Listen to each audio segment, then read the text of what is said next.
我，堂堂21世纪女企业家，一朝穿越，成了个浪名在外的老寡妇。娘对她那群娘家人这么好，连爹战死的抚恤银都给了他们，我们几个都快饿死了，他们竟然还要上门要粮，大嫂不给，他们竟然还打破了娘的头！我现在就去程家替娘讨回公道。三哥，你别去，娘平时最在意娘家人，要是她知道你去程家找事儿，肯定又会打你的。娘，你终于醒了。别人穿越都是什么公主千金，还各种金手指，我穿成个寡妇就算了，竟然还穿越到了连饭都吃不饱的荒年。无痛拥有了4个儿子和1个儿媳，还即将升级当奶奶。娘饿了吧？我早上挖了一点野菜回来，现在就去煮。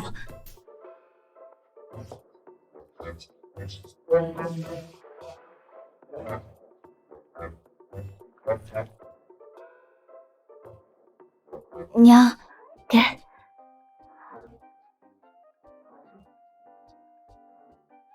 这真的能吃菜？没放盐，还有糠，刮喉咙，这怎么吃啊？虽说原主对几个孩子非打即骂，各种不待见，但是他们是真孝顺，家里为数不多的粮食都先留给我吃，原主竟然还为了娘家这么对他们。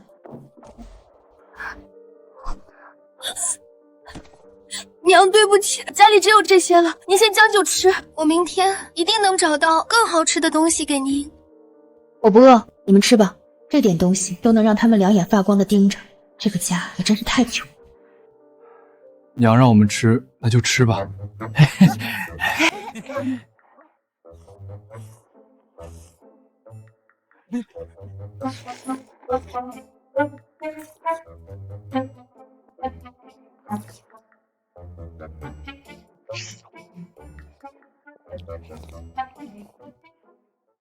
去年蝗灾，今年旱灾，若1个月内下不了雨，颗粒无收，村民全得成难民。上辈子能从孤女拼成女企业家，这辈子荒年我也能活出一条路。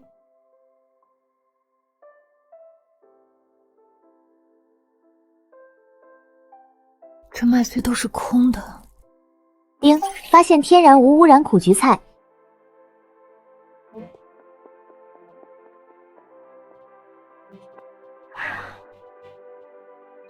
系统激活，荒年求生正式开始。系统，我的金手指这不就来了吗？这破日子，老娘要带着全家逆天改命！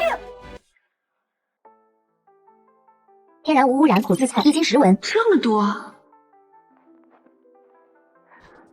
丁，天然无污染苦菊菜2两，价值2文钱，是否售卖？是。竟然真的能换钱！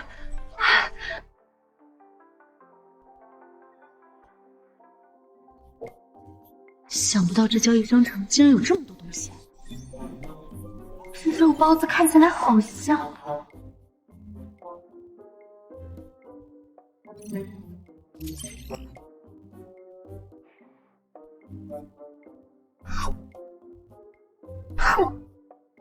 从来没有觉得一个肉包子有这么好吃。好，我要多换点钱，我要买的东西可还多着呢。嗨，哪个不长眼的偷老娘家的稻子？原来是赵大嫂子！大家快来看啊！赵大嫂子偷我们王家的稻子哟！这是偷王家的粮食去补贴娘家呢。赵大嫂子可真是一点都没变。赵大嫂子越来越混不吝了，偷鸡摸狗的事儿都干，还有啥事儿她干不出来？接下来说不定还会偷人呢，反正是寡妇。这块田就在家门口，我还以为是自家的，谁能想到是王家的？怎么，你们连稻子和小额菜都分不清了？还真是专门拿来喂猪喂鸡的小额菜。这玩意儿不是真快饿死了，可没人愿意吃。你家里鸡鸭都没了，挖小额菜干啥？我看你就是故意找由头偷我家稻子。别以为我没看见，你刚才蹲在我家田缸上，手都伸到稻子缸底下了。这不是家里没粮食了吗？为了让孩子们吃饱，只能挖点小额菜回去加餐了。各位看不上小额菜，想来家里的余粮一定还有许多，不如借点粮食给我们家吧。借粮？我家可没粮借你。我家也没有。真是的。丁1斤。丁2斤，丁3斤。给我卖！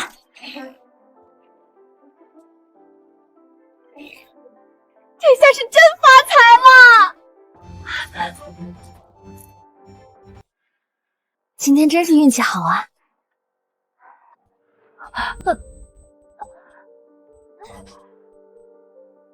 伤口没处理，也没吃消炎药，要是发炎感染了，在古代可是要命的事儿。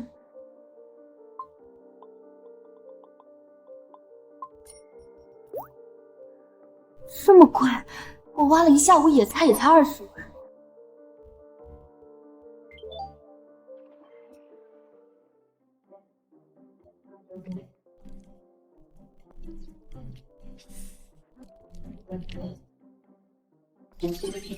辛辛苦苦挖了半天菜，就剩10文了。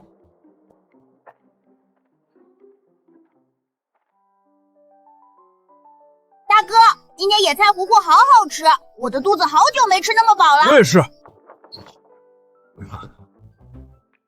娘，你回来了。娘，我挑了2桶水回来。娘，我砍了柴。娘，我挖了一点野菜。原主这几个孩子，最大的18岁，最小的才6岁，可在这里，他已经扛起了家中的活计。丁发现天然无污染野蕨菜，30文1斤。我挖了3斤苦梨菜才赚30文，这么一小把蕨菜就值30文1斤，心累，身体更累。娘今天竟然没有训我们。不过娘拿着那把野蕨菜是要做什么？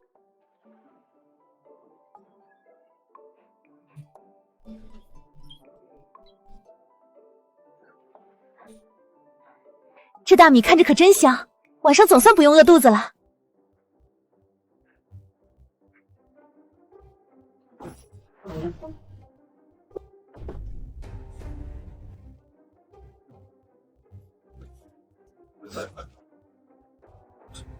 这是白米，真的是白米，好香！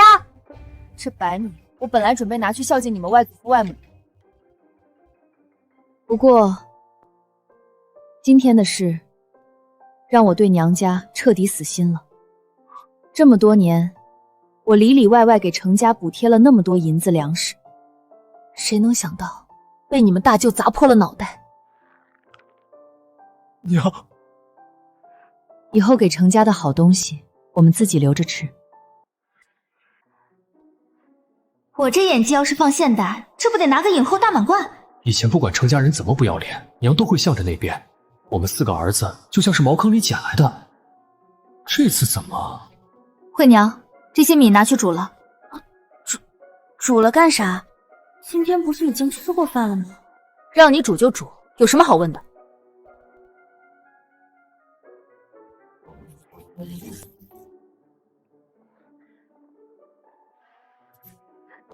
都煮了。娘，这么多米，一顿全煮了。怎么，我说话不管用了？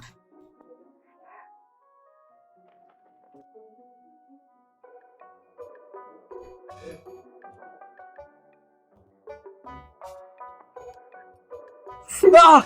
二哥，你掐我干啥？我看是不是做梦？看来是真的，不是做梦。娘，您先吃。你现在可是双身子，多吃点，别饿着我孙子。吃吧。好吃，好吃，好香啊！哥，惠娘，你多吃点。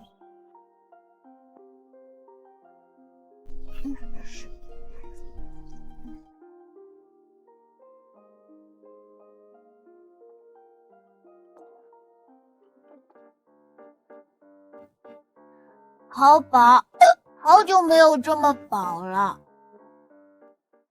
娘，现在是不是要去程家了？早就想把程家那群王八羔子揍一顿了。阿奶说，大舅拿走了爹的抚恤银，一共20两，要把这笔账讨回来。都坐下。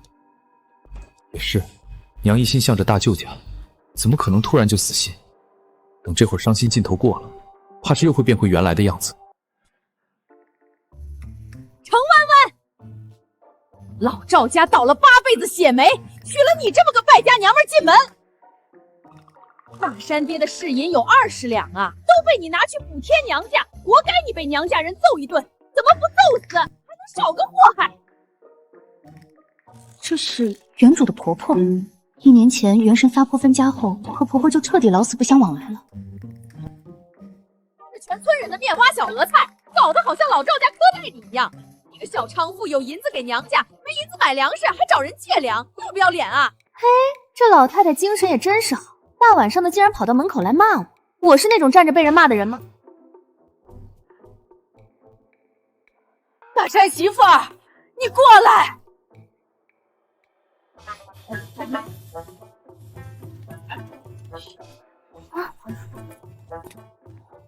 这是我给4个孙子准备的口粮，你给我顾好了。都是要当娘的人了，给我硬气一点，不为别人，也得为肚子里的孩子想一想。元神到底多能骂，能把婆婆吓成这样？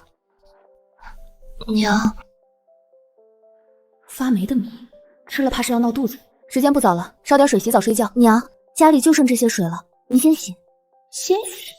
意思是我洗完了的水，其他人接着洗。还好我传承了婆婆，古代的婆婆那是站在金字塔顶端的人，连洗澡都是排第1个。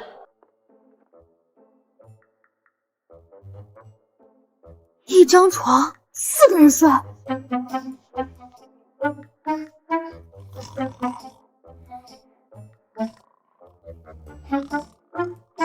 我上辈子到底造了什么孽？等有钱之后，第一件事就是盖房子，我一定要有自己的房间。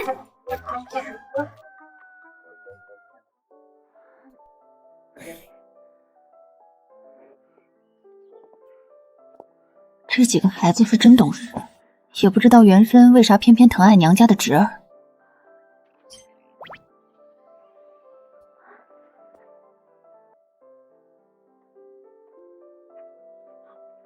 娘，我们出门干活了。等等，先吃了早饭再去干活。这粟米颜色怎么这么好看？老太太还挺疼你们几个孙子，分2天各2顿煮粥吧。娘这是不打算过日子了吗？算了，总比便宜了程家人好，大不了吃光了大家一起饿死。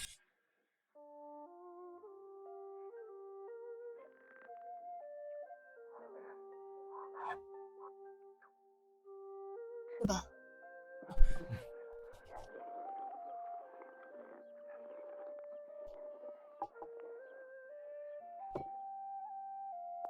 吃饱了那就准备干活吧。大山，你下地去看看情况。二狗去挑水，今天多挑2桶回来。大热天的也该洗个澡。三牛，你去砍柴。娘，那我干啥？四蛋和慧娘跟我一起上山。光吃主食可不行，得寻点什么回来当配菜。娘都多少年没有干过活了，这次跟着我们上山，不会是要盯着我有没有偷懒吧？丁，发现天然无污污染苦苣菜。我的小钱钱又上门来找我了。丁，发现天然野生麻栗菇。丁，发现天然野生黑牛肝菌。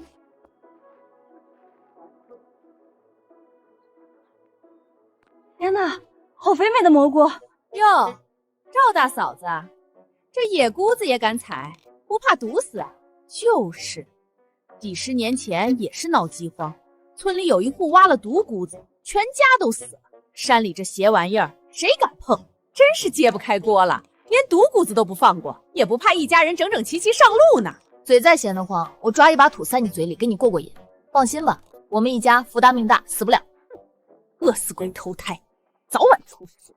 丁，天然野生麻栗菇1斤，价值30文钱；天然野生黑牛肝菌4两，价值18文钱，是否售卖？是。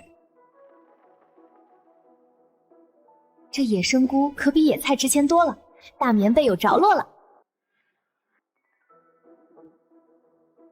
娘，你发现什么了？这里树叶多，很阴凉湿润，一般会长蘑菇。你们四处找找看。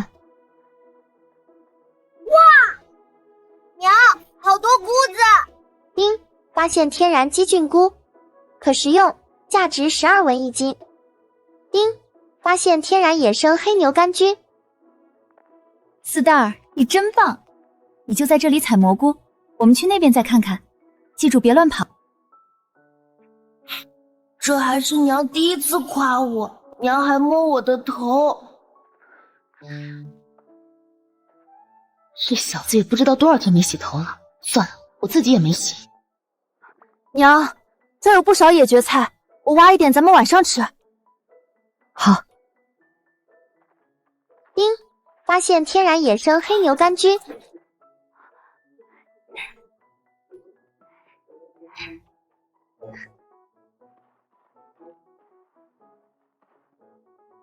丁，天然野生黑牛肝菌3斤5两，价值158文钱，是否售卖？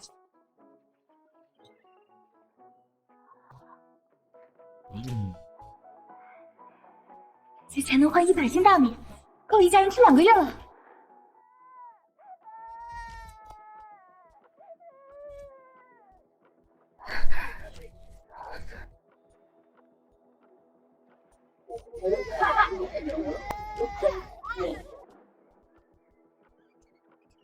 这是我先看到的，是我的兔子，还给我！兔子身上又没写你赵四蛋的名字，凭啥说是你的？兔子在我们手上，那就是我们的东西。走喽！站住！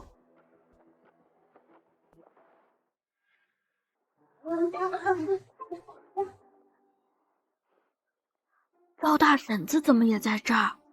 这可是连亲婆婆都敢骂的人啊！这是我们抓到的兔子，赵四蛋眼红我们有兔子，非要来抢。不是这样的，娘，兔子是我先抓到的，被他们抢走了。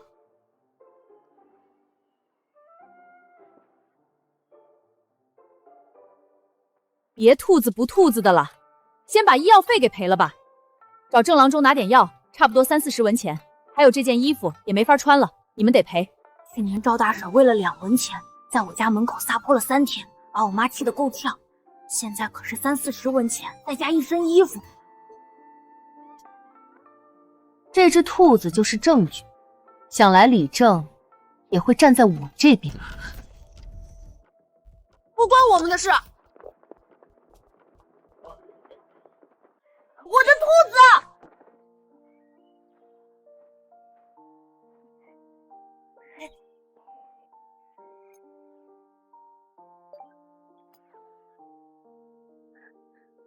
手伸出来。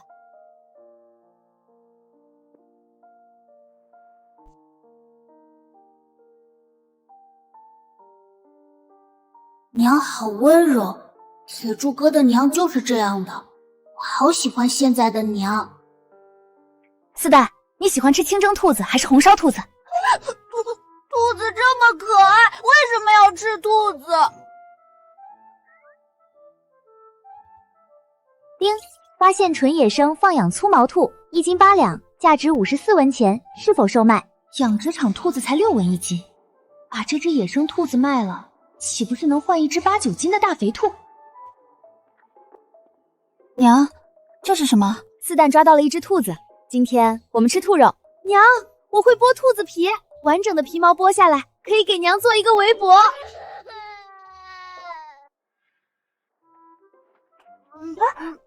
四蛋，你啥事儿了？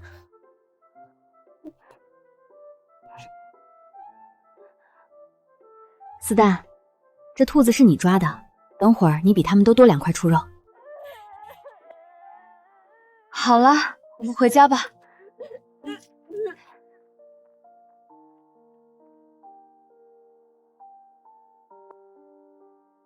婆婆果然是来盯着我们干活的。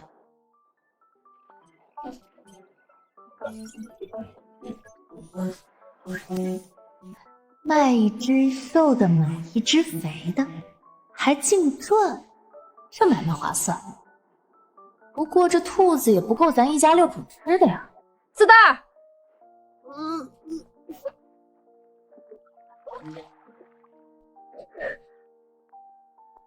张大刚那伙人不会再来抢兔子了，你哭什么？我不哭了，反正怎么哭我都没有兔子了。这是5文钱，你去老吴那边换点菜，最好带一根萝卜回来，兔肉炖萝卜可香了，想吃吗？好香啊！嘿嘿，不行，兔兔是我的好伙伴，坚决抵制兔肉。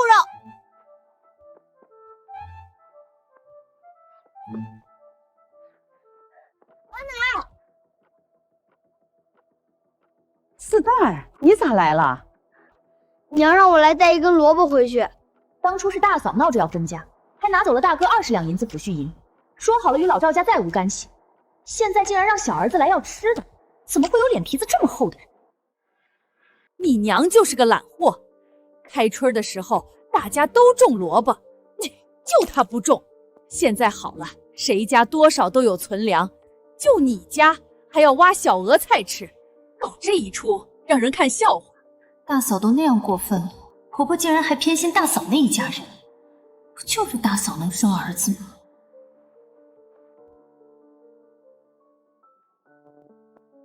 谢谢阿奶。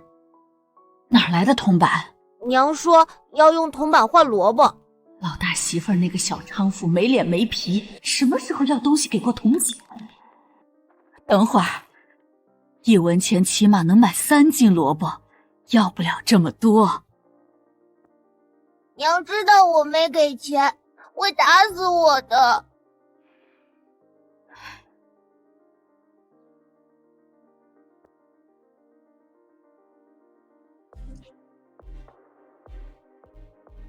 行了，赶紧走吧，看着挨。以前家里的鸡蛋都是娘吃的，现在娘变好了，这个鸡蛋会不会让我吃一小口？都是你奶给的。阿奶说不能让娘吃亏。娘，鸡蛋。这世道，鸡蛋可是不可多得的好东西啊。娘，我能不能吃一小口鸡蛋？就小小的一口。当然能，你出去玩吧，等会儿做好了叫你。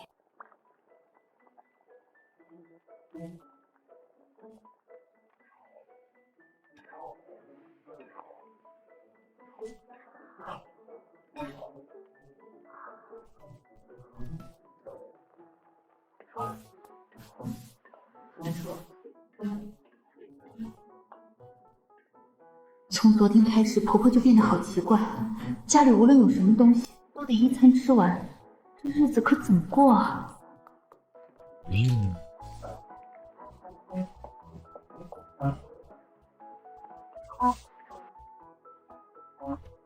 鸡蛋，张嘴。天啊，这也太好吃了！我从来没有吃过这么好吃的东西。兔子肉好吃吗？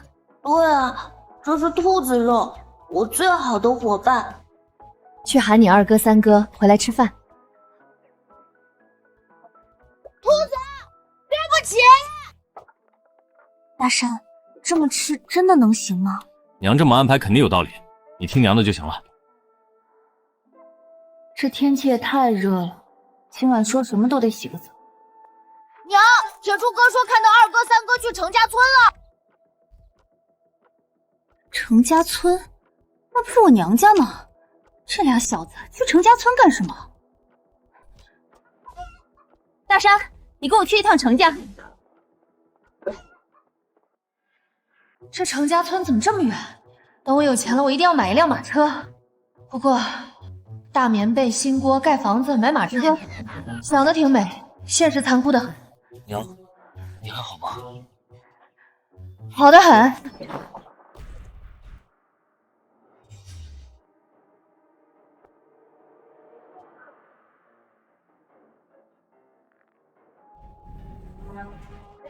二狗，三娘，大哥来了，太好了！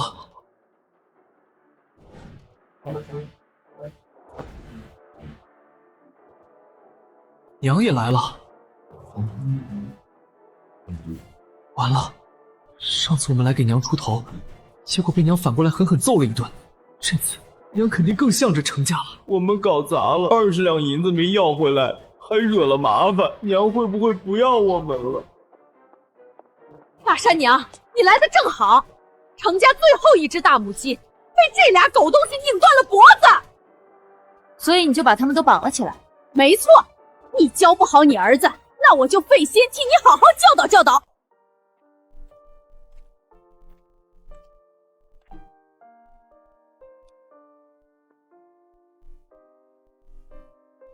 娘，我们错了，娘，您别生气。另外，你两个儿子弄死我家老母鸡的账，我也得跟你好好算算。这只鸡一天能生1个蛋，1个月生30个蛋，可以换几十个铜板，就这么没了。这鸡是我们程家的大功臣，你大侄子能念书，全靠这只鸡生蛋换纸笔，我也不要多的，2两银子现在就给我。昨天把元生打得头破血流，失血过多死，今天又把元生俩儿子绑起来，现在竟然还有脸狮子大开口！2两银子可以买几十只鸡了。程昭能念书，靠的是元生多年的补贴，跟这只母鸡有什么关系？娘，2狗3牛也不是故意的，您就饶他们一次吧。我的儿子来替我讨公道，他们有什么错？不过，既然要算账，那就一笔一笔算清楚。娘说我们没有错。大山，去把绳子解开。不许放！这2个王八犊子偷了我家的鸡，必须给他们一个教训。怎么，我说的话不管用了？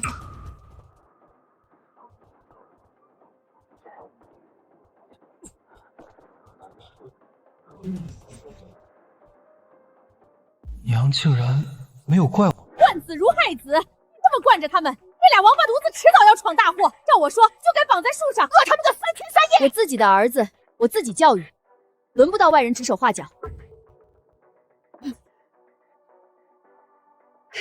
二姑，娘是你亲娘，能是外人吗？你说这话可真要伤了娘的心。从昨天大哥砸破了我的脑袋那一刻开始，我就不是程家人。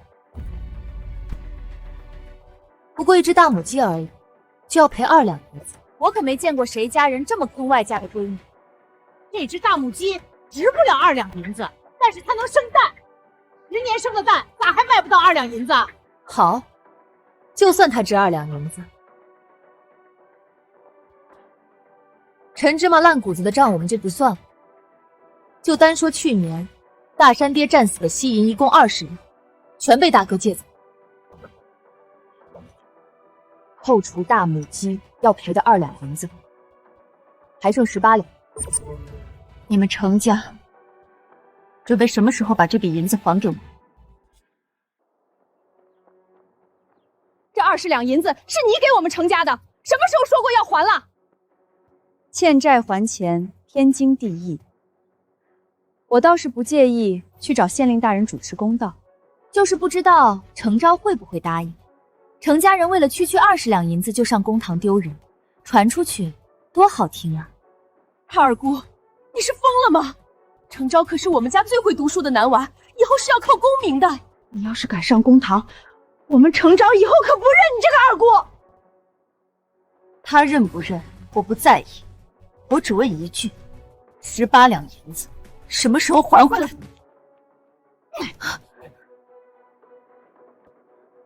你个不要脸的赔钱货，竟然敢来程家要钱，赔给你的脸！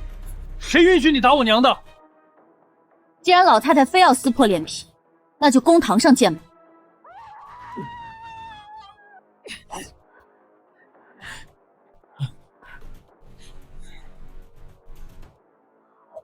我看今天没有我的允许，你能不能迈出这个院子一步？老大、老二，都给我出来！有人欺负到咱们程家头上来了！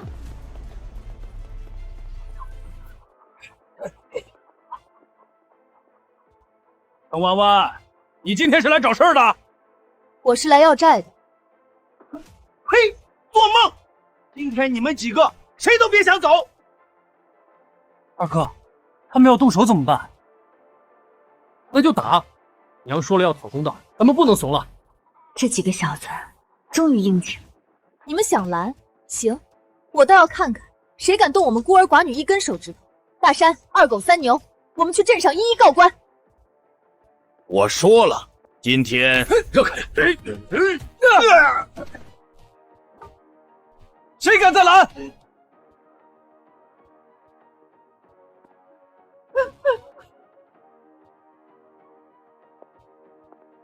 姑，你等等，别走！娘，我看是昨天那一下让二姑子和咱们家生了嫌隙，她说不定真会去镇上去告官。不就18两银子吗？先答应下来，等她气消了也就好了。以后我儿子当了大官，绝不会让你程弯弯沾一点光。等程昭高中后，这笔银子程家不会少你一文钱。二嫂，什么时候大嫂手上有钱了，你过来大河屯告诉我一声，只需要报个信儿。这18两银子，就分一半给二嫂。真的假的？当然是真的。我要是不给，二嫂也可以去镇上找县令告我。好。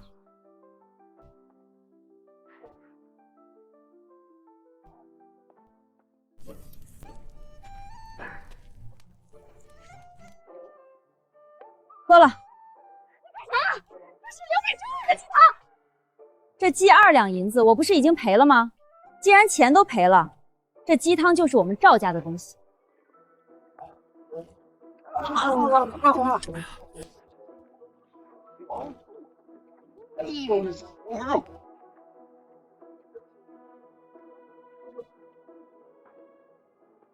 你个赔钱货，你一辈子都别回来了！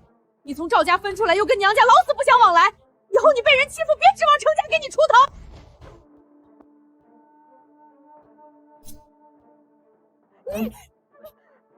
我记得这是大山爹当年送我的，我还以为丢了呢，原来被程家偷走了。现在该物归原主了。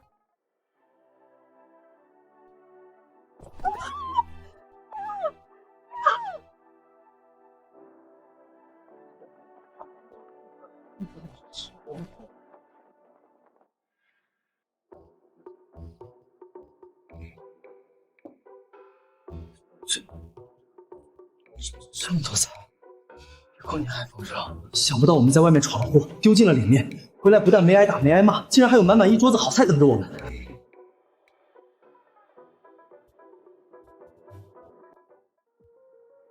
惠娘，你再去拿个碗过来。哎，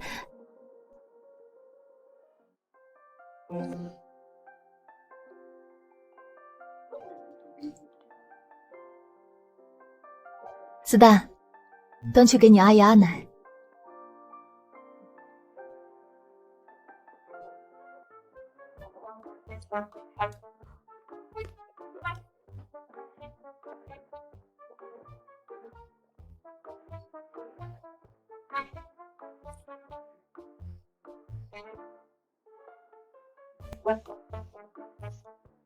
老头子，我怎么好像闻到了肉香味儿？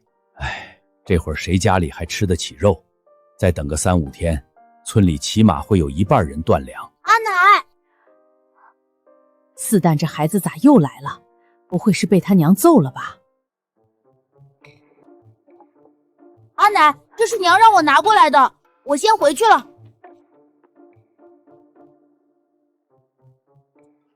大嫂竟然会给娘送吃的。四探白天来要走了3根萝卜1把豆角，还拿走了1个鸡蛋，一来一回的差不多也抵了。那外家娘们儿什么时候这么大方过？以前只有需要老赵家帮忙的时候才会突然示好，我倒要看看他到底想干什么。这是你们大伯母孝敬我老婆子的，就不给你们吃了。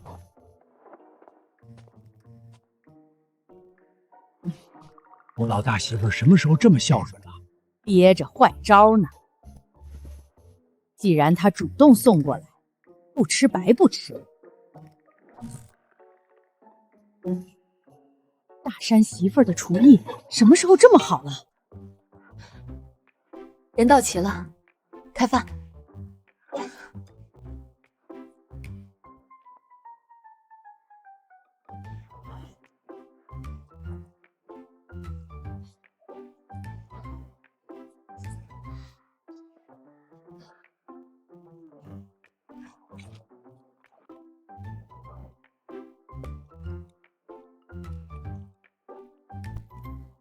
我第一次吃这么饱，娘明天还能吃饱肚子吗？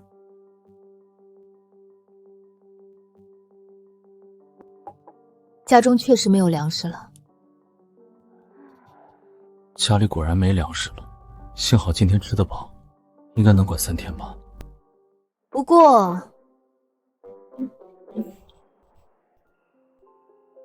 这是10几年前你们爹送给我的定情信物。当初我猪油蒙了心，拿去给了程家人。这是爹送给娘的东西，不能当。不当银餐就没钱买粮食。我想你们爹在天之灵，也不愿看到儿子们饿肚子吧。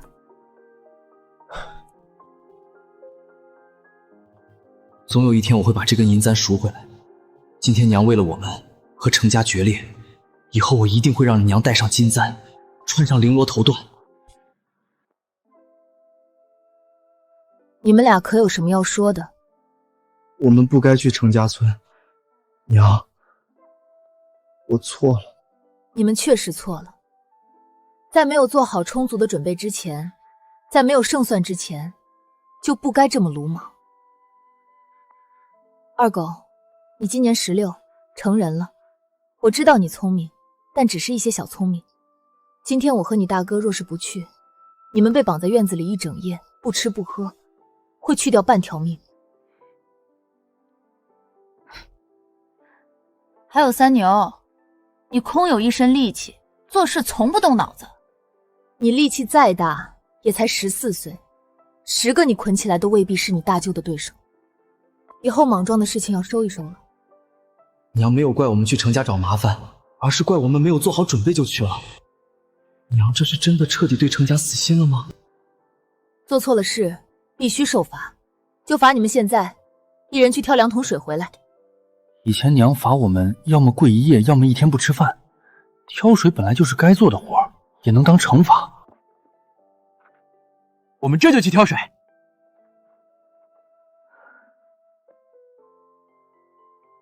今天都累了，不管是谁都必须洗澡。哎，我这就去烧水。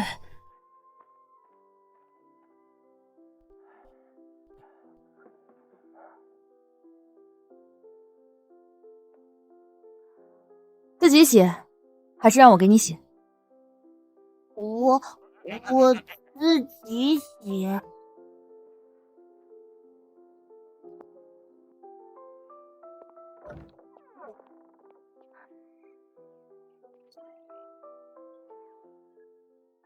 这是刚刚在你们大舅家里顺出来的顶好的香皂，洗完澡后香喷喷。先打湿，然后在身上搓。对，就这样。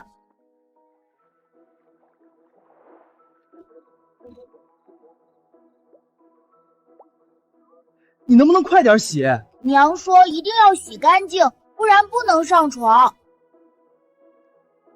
三牛，我们俩帮他洗。二哥、三哥不要，大哥快来救我！别搞这个，好痒，我洗完了。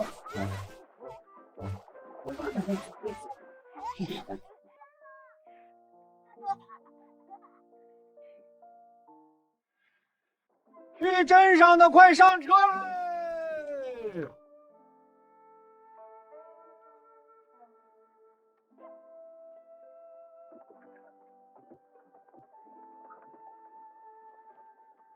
赵大嫂子，这是去哪儿啊？咋不去程家村？富贵婶跟你男人还真是一个性子呢，总喜欢问我要去哪儿。我去哪儿跟你们2口子有关系吗？你这话啥意思啊？富贵婶有精力盯着别人，还不如多放点心思在自己男人身上。这个该死的赵富贵，不会还在背地里纠缠这个寡妇吧？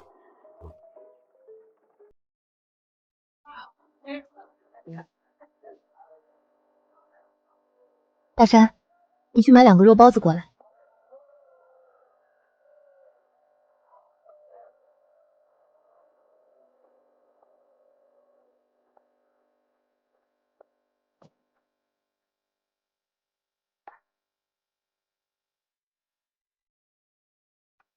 100文。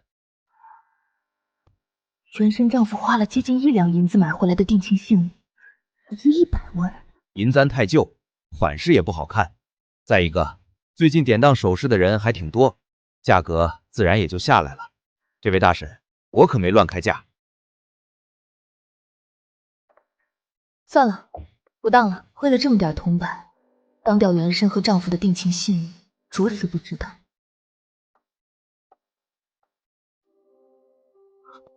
娘，当了多少？200文。这么说也不算骗他，反正他也不知道。200文可以买很多粮食了。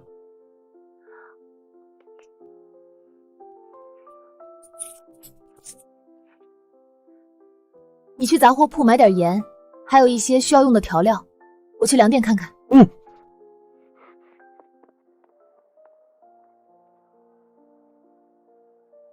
原身上回来买粮食时，粟米只要2文钱1斤，这才多久，涨了这么多。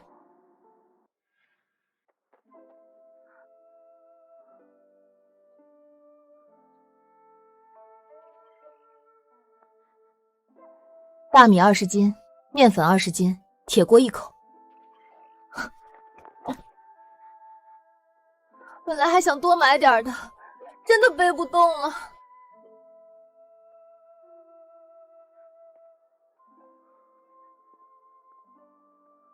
娘，盐涨价了，10文钱只能买到这么一点点。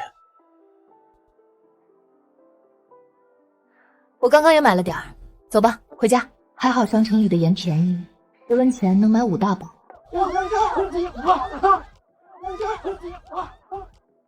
王员外家昨天夜里有盗匪闯进去，抢走了1000斤大米，盗匪太大胆了吧？报官了吗？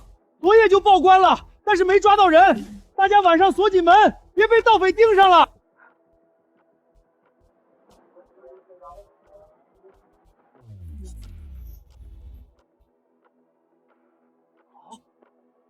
咋这么贵？走吧。平安镇1000斤粮食被盗，本来就短缺的粮食自然更加金贵。今天15文，明日怕是要20文。好在我有商城，但其他人少不得要受许多苦。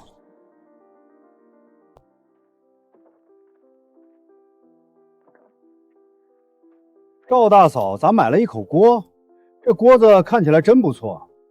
朱铁匠的手艺啥时候这么好啊？不是朱铁匠打的。这都什么节骨眼了，能有口粮食吃就不错了。这败家娘们居然花钱买锅子。粟米5文钱1斤，这哪吃得起？我就买了点荞麦粉。家里就还剩3天的口粮了，再不下雨，我们一家人只能天天啃树皮。去年蝗灾，朝廷发了救济粮，今年要是没收成，朝廷应该不会不管吧？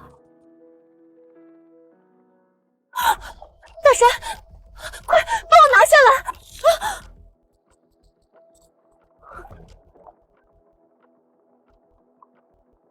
大叔，快看看，这是蝗虫吗？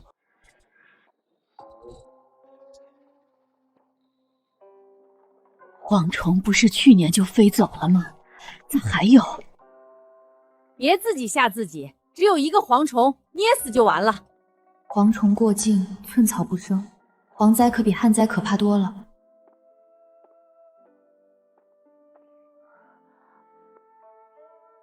惠娘，去关门。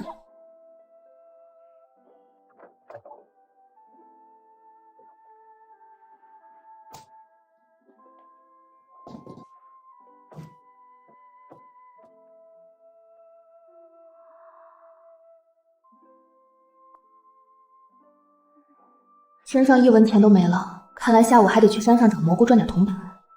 今天中午我们吃红烧肉。娘，咱们家今天是过年吗？不是过年，但比过年吃得好。粮食有了，锅有了，肉也有了，这个家总算像个家的样子了。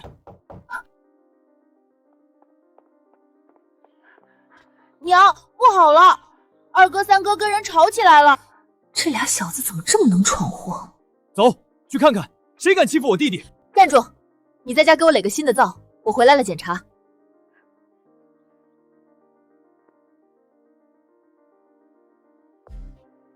张大刚，看来是为了昨天那只没到手的兔子，故意找我儿子的麻烦。张无赖，你真是白活一把年纪，咋跟2个半大的小子过不去？老子是维护全村人的利益。这俩小子昨天大半夜挑了10几桶水回去，今天又来排队打水。他们家用的水多，别人家就用的少，凭啥好处都让他们家占了？正都没说出，你凭啥不许我们打水？还凭啥？就凭你们家用水太多了，耽误了大家伙儿。住手！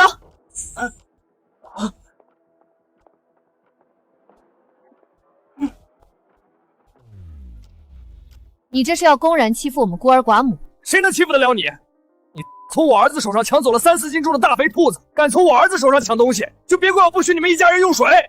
那只兔子是我家四蛋发现抓住的，你家张大刚为了抢走兔子，抓伤四蛋手腕，还扯破了他的衣服，这笔账我都没跟你张家算清楚，你竟然还敢踢翻我家的水桶？可不是嘛！前几天张大刚从我孙子手上抢走了一把野菜，去年张大刚在我地里偷萝卜，被我抓住好几次了。这孩子跟他爹一样，不学好。赵成胜，别以为你是女人，我就不敢揍你。来，往这儿砸！前儿被我亲大哥砸破头，我让他赔了1只鸡几斤肉。我知道你们张家穷，那就赔几斤大白米吧。快点儿，磨叽什么？赶紧砸吧！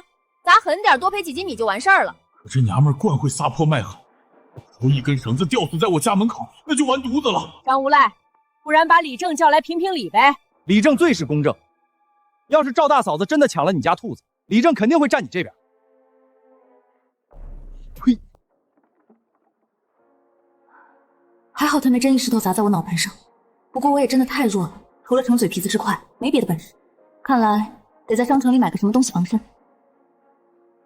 多谢各位帮忙说话。怎么感觉赵大嫂子好像不一样了？今天竟然没撒泼就气走了张无赖，这不太像赵大嫂子的处事风格呀。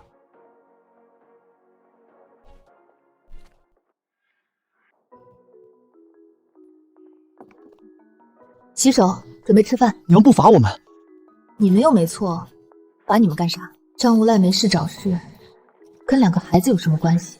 主要还是太穷了，为了1只兔子1桶水，都能闹成这样。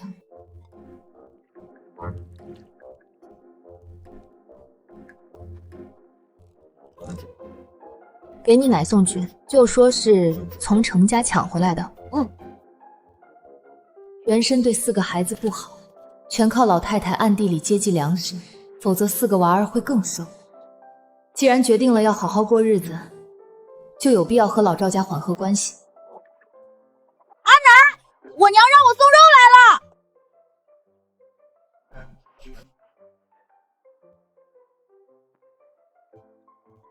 阿奶，娘让我送来的。昨天娘去了一趟大舅家，外婆头上的银簪被娘抢回来了，拿到镇上换了好多肉肉。四蛋这意思是，老大媳妇儿跟程家闹翻了。听着是这个意思，也是好事儿，至少大嫂不会再把家里的好东西拿去程家了。这败家娘们儿有点钱竟然买肉，今儿吃饱了肉，明儿个吃什么？这小娼妇从来就不为后面的日子打算，真是愁死。大嫂以前有什么好东西，可从来不会孝敬爹娘。大嫂是不是后悔分家了，想搬回来？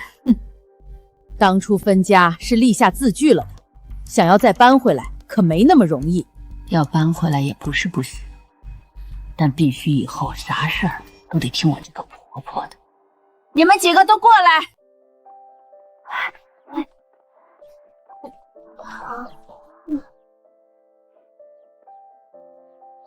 一人一块肉，多的没有。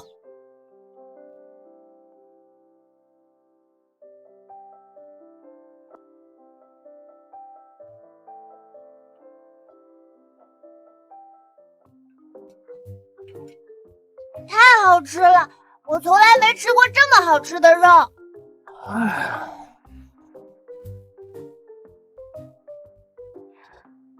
都别歇着了，跟我上山。刚吃饱就要干活，不干活，明天吃什么？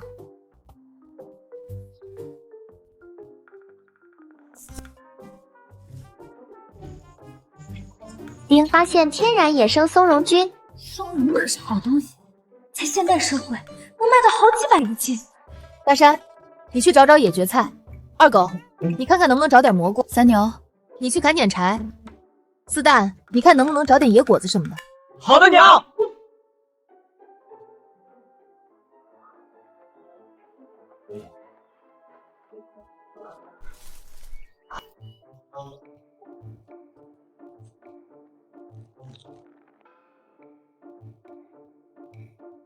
丁天然野生松茸菌6两，价值390文钱，是否售卖？吃野松茸竟然这么值钱！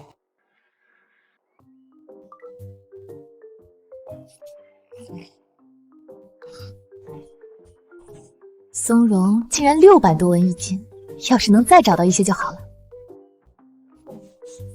丁发现天然野生白葱菇、鸡葱菇。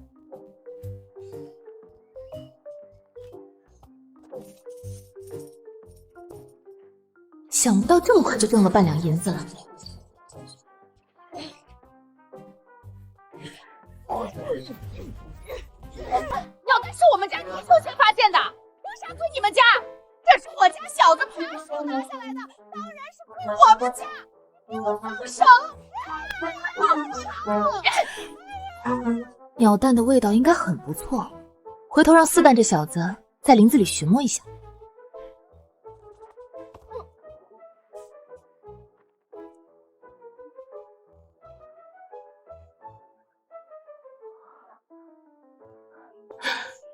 板栗，正愁晚上吃什么，这吃的就送上门来了。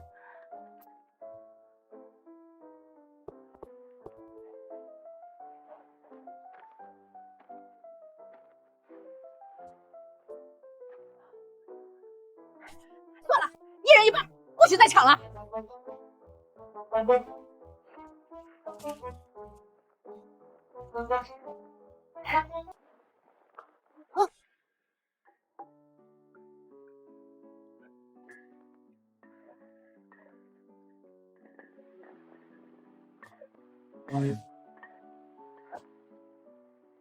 半罐子油至少可以吃2、3个月，婆婆一顿就给用光了。算了，之前大半年都没沾过油血，日子不也过下来了？娘，栗子好香！来，四蛋尝一个。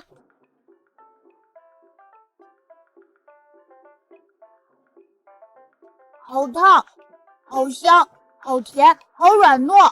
原来栗子还能这么好吃！吃完就去玩吧，1个时辰后回来吃饭。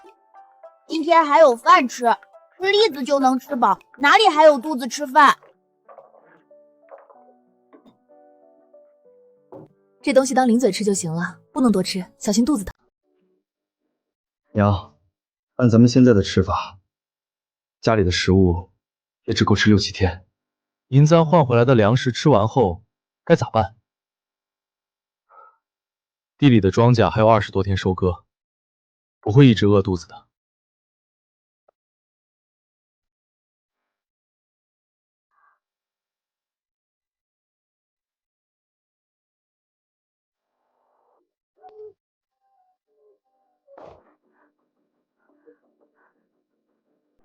娘，村里进贼了！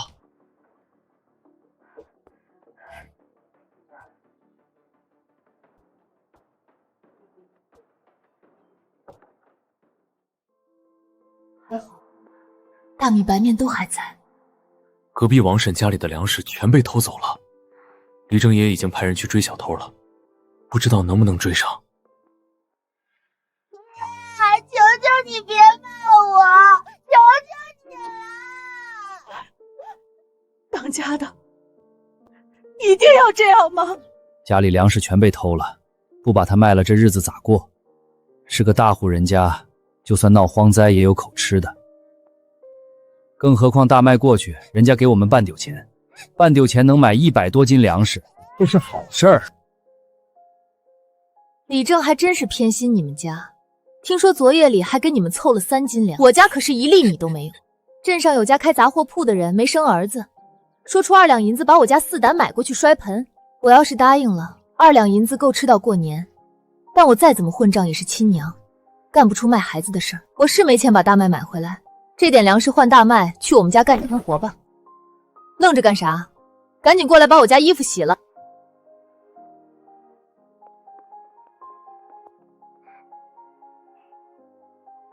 赵大婶子都能把日子过下去，为啥我们不能？哪怕是吃野菜、啃树皮，我也不同意骂孩子。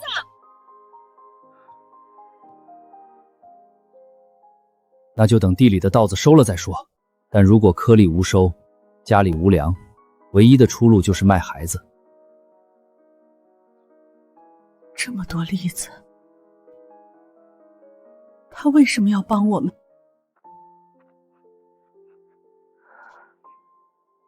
你爹要是真的想卖你，不管我说啥，他都会带你去镇上。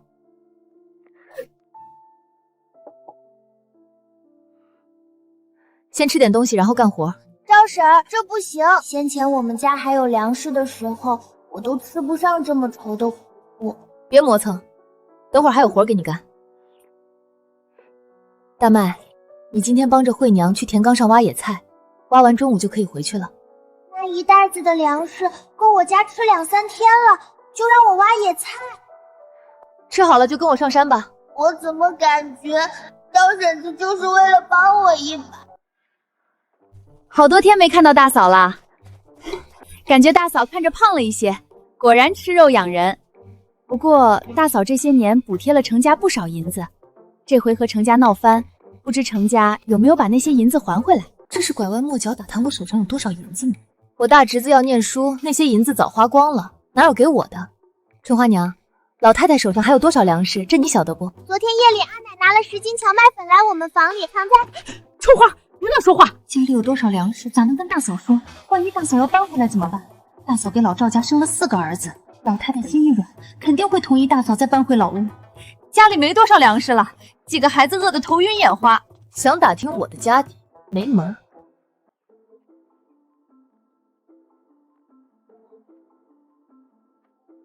你们先在这儿挖着，我一个人往前走。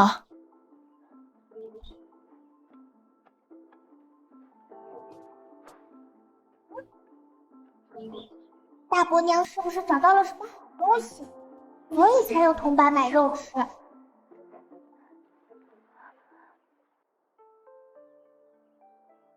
这莲花下应该有不少莲藕，莲藕可是好东西，在许多朝代都是南方附属国献给朝廷的贡品。不知道这个时代莲藕是什么地位？太久没有降雨，地下的藕刚长出来就停了养分，藕有点细，不够粉。商城大概是看不上这样的藕，压根就没报价。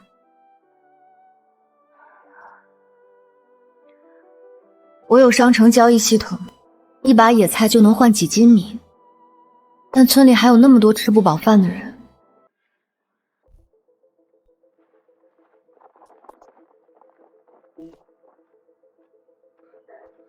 干啥？后头有鬼在追你不成？大伯娘，她挖到了好东西，就在这里。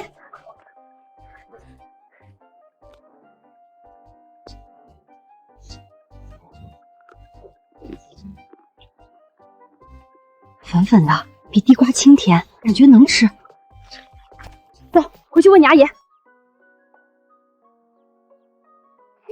阿姨，我和娘发现了能吃的东西，你看看这是啥？这是玉笋，玉笋可是好东西，专供给京城的。春花，这东西哪里挖的？就在山上，很深很深的山里，一大片，全都是，好多好多。把你爹二伯都喊回来，大王二旺也叫上，赶紧填填肚子，一家人全上山。4亩半的糖，就算干旱减产，少说也有2、3千斤。大旺，你去叫李正来一趟。爹，这是咱家先发现的，凭啥告诉其他人？这么大一片塘，几千斤粮食，咱家10几口人吃不完也挖不完，而且春花能找到这里，别人也能。如果隔壁桂花村的人先发现，就没大河村什么事儿了。我娘家就是桂花村的，若是提前透点信，我娘家的人就不会饿肚子了。罢了，就先挖着，晚点我再去找李正。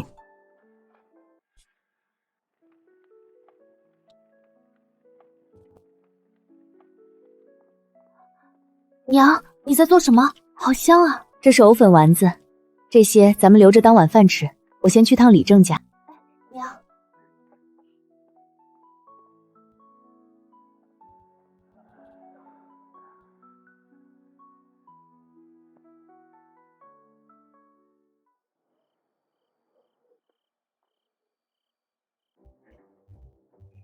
赵成是怎么来了？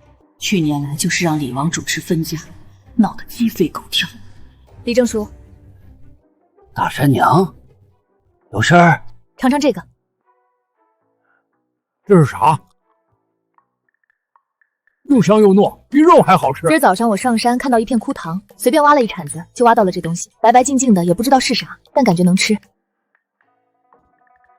这东西哪来的？山上有一大片，4、5亩的样子，厚厚的泥土里全都是，我估摸着能有上千斤。上千斤？那每家每户岂不是能有颗100斤？咱大河村有这东西，咋以前没人见过？这是玉笋，我几10年前见过，南方有很多玉笋能填饱肚子，不过听是专门进贡给京城的，不晓得为啥咱大河村竟然也有。我去换双草鞋，等下就上山看一看。大山娘，我以前是看错你了。我听说深山里发现了粮食，好像和地瓜差不多，可以填饱肚子。今儿所有人把手里的活放下，跟着我一起上山。所有能干活的劳动力都去，必须在最短的时间里把粮食挖出来。听说是赵三媳妇孙氏透了口风给桂花村的人，李正才突然召集全村上山，晚一步就被桂花村的人挖走了。山上的玉笋是我闺女发现的，让我娘家人来挖一点怎么了？若不是我家春花跟上去，大嫂那个性子的人咋可能告诉李正？算了，得罪全村人，老太太能扁了我的皮。春花看到有好吃的，没忍住去她大舅家里显摆了，谁能想到闹成这样？再敢张这个嘴到处胡说八道，今天我把你嘴撕烂！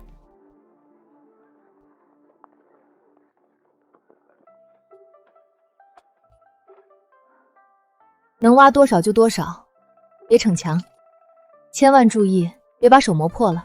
娘放心吧，我皮厚。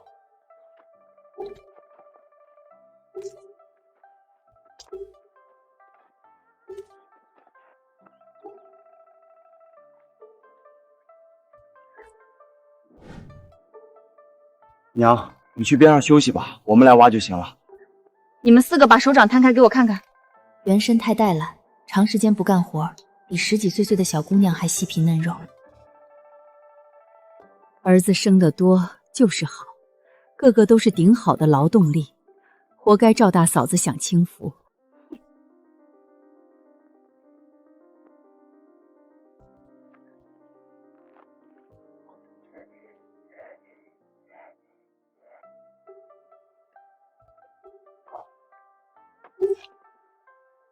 丁，发现天然野生百年人参。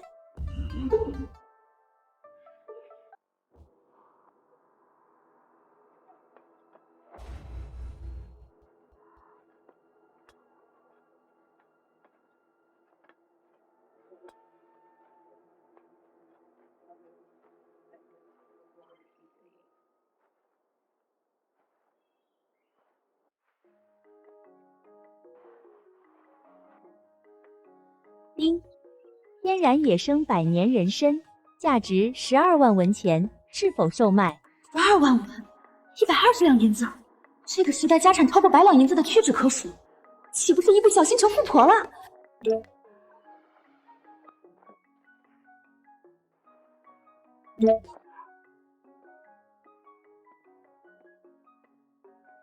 运气不错，捉到了一只兔子。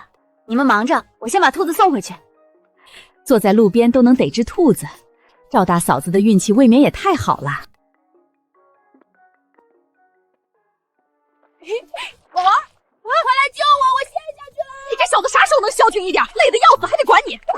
人了，怎么不能懂事一点？二狗哥都还没娶媳妇儿，哪里轮得到我？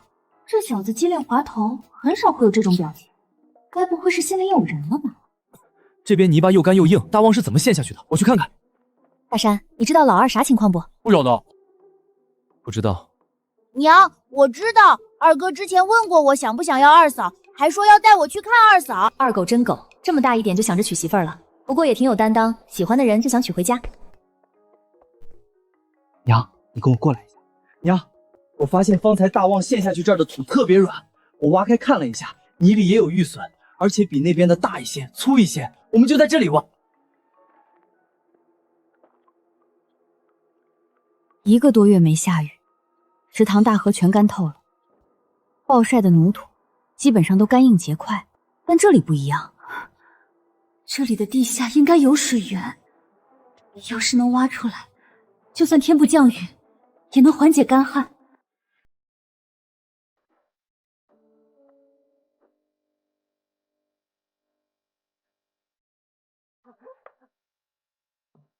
等会儿，先盛一碗出来，给你们阿姨阿奶送去。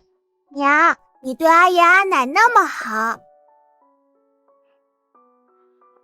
因为你们阿姨阿奶是你们爹的父母，你们爹战死沙场，为国捐躯，我当然要代替你们爹来孝顺他父母。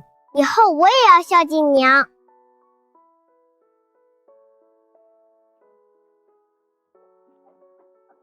阿奶，我娘叫我送来的。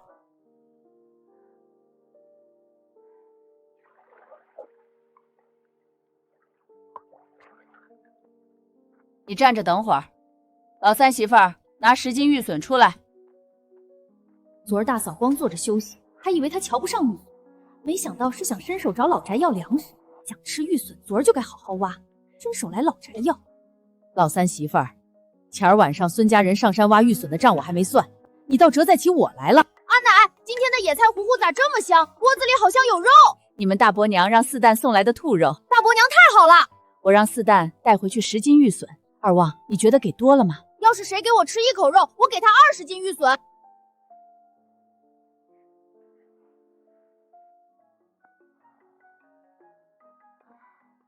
这日子过得太舒服了，我好想就这样一直躺下去。大山娘在不在？前儿你给我们家3、4斤毛栗子，这是还给你的。大麦给我们家干了1天活，早就抵了。大麦在你们家吃了2餐，干1天活也没什么，还要不要？王婶子虽然嘴上不饶人，不过倒是个可以深交的人。古代人没有专业仪器，是怎么找水源的？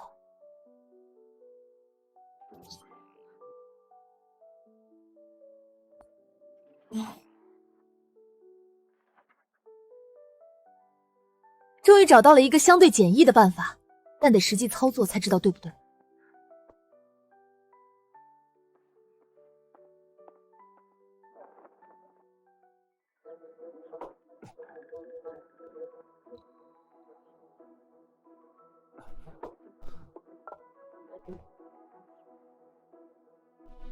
大灵光棍是你，这绝吃狗粮。娘，那啥，大山，你过来帮我认认这种植物。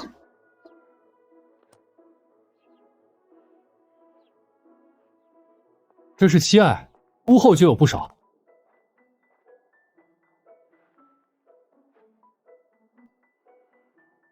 这就是现代说的艾草，没错，我要找的就是这个。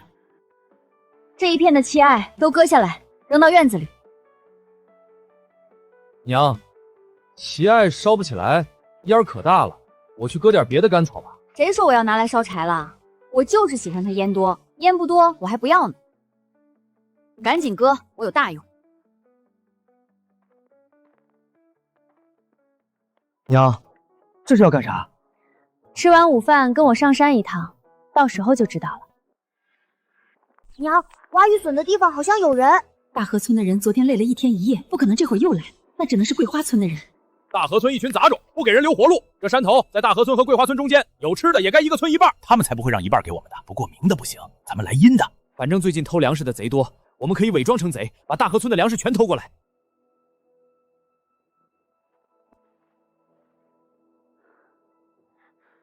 今天先回去，桂花村的人要搞事情，这会儿去找水源也不太合适。娘，那边有鸟窝。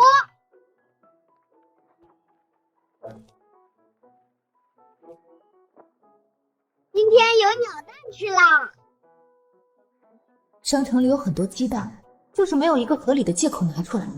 或许可以假装发现一只野母鸡，这里就很适合操作。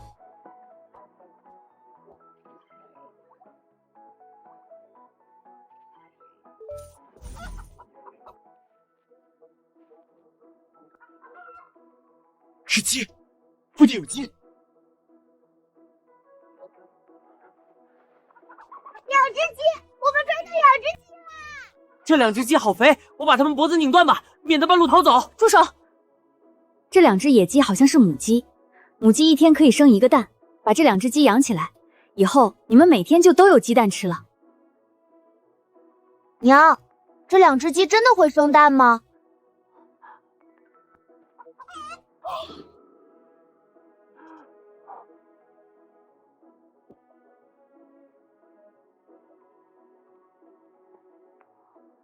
真的是鸡蛋，热的。我还没想好怎么把鸡蛋塞到鸡屁股底下，它们都自己扔了。行了，别大惊小怪的，把鸡和蛋都带回去。从今天起，咱们家也有鸡了。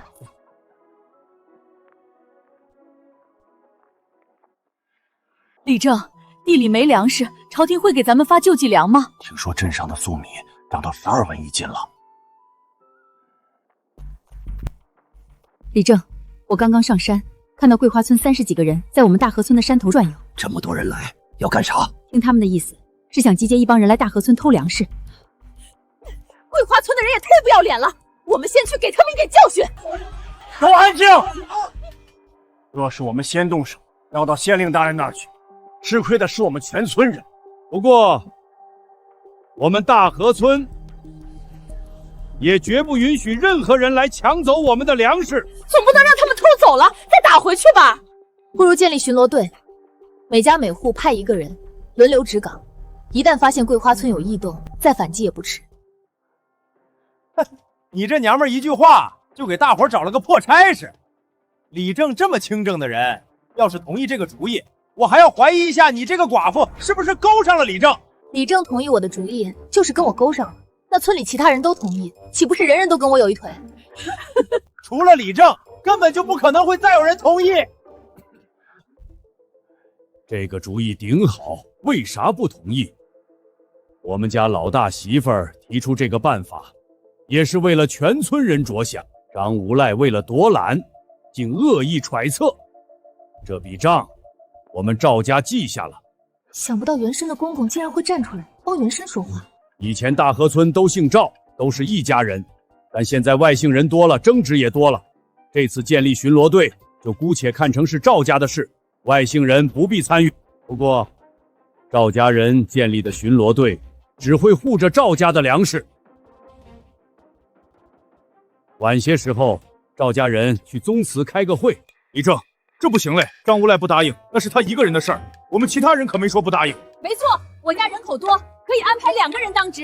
我家也是，我家也是。我们也姓婉婉。对，婉婉姑娘说的在理。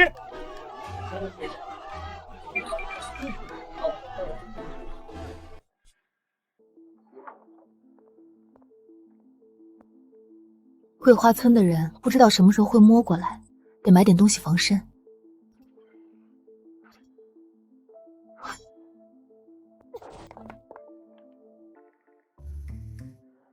500文，确实值。娘，这是哪里来的刀？看起来好锋利。上回去镇上，在巷子里捡的，送给你了。谢谢娘。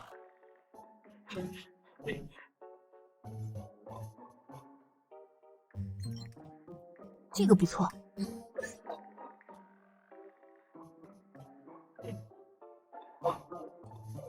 娘，可以吃饭了。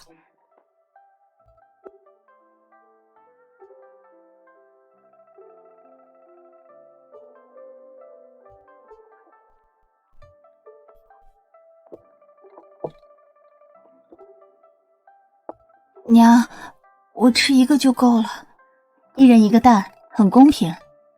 等忙完了，我请郑郎中来给你看看。娘，我都是要当娘的人了，不许哭，不然孩子生下来天天哭，会把人吵死。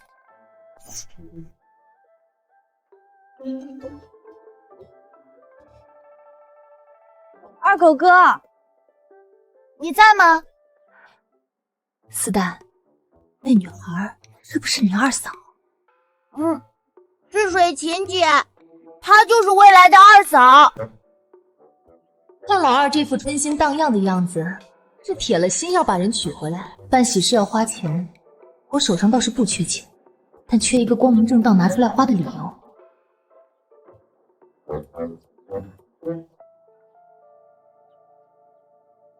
娘，水琴听说大河村挖了玉笋，是来借粮食的。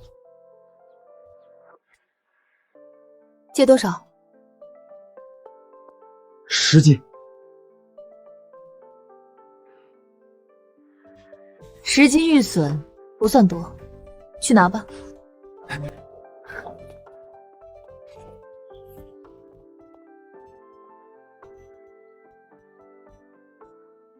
我提的是借20斤粮食，赵二狗却只拿了10斤，回去怎么跟爹交代？水琴，我家实在是拿不出更多的了。我知道的，这年头谁家都不容易。那二狗哥，我先回去了。我送你一程。家里就2间房，老二媳妇进门后，2口子没地睡了。盖4、5间土坯房子大概需要2两。等考察过这姑娘的人品之后，可以先给点彩礼定亲，开春再娶进门。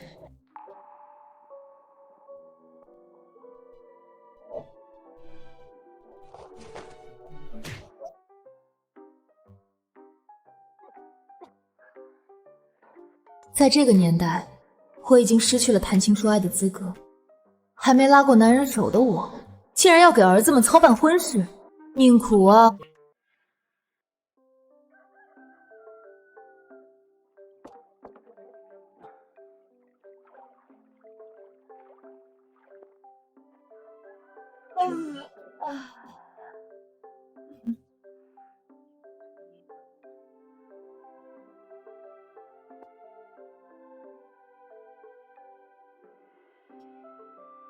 每天吃3、5斤，再补2、3斤回去，看起来还有不少呢。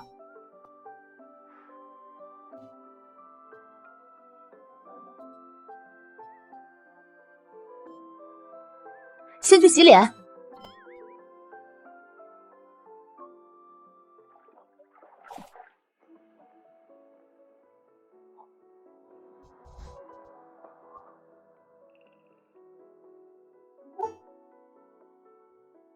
水琴姐，热恋中的年轻人就是黏。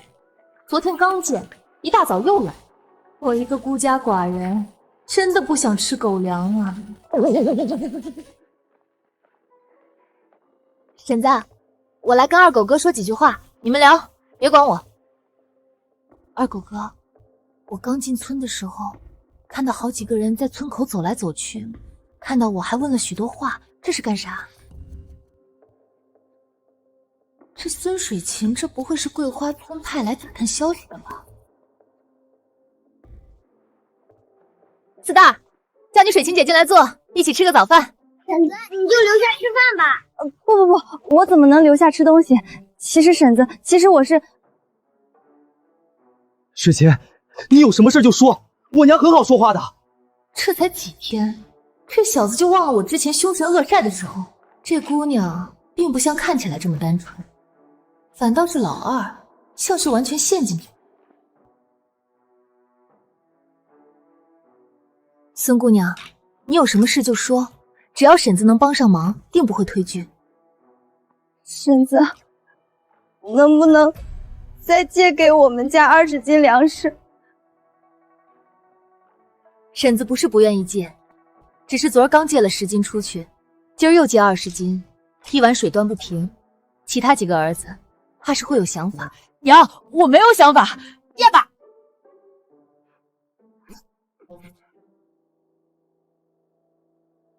二狗，家里有多少粮食你心里清楚，你觉得该借吗？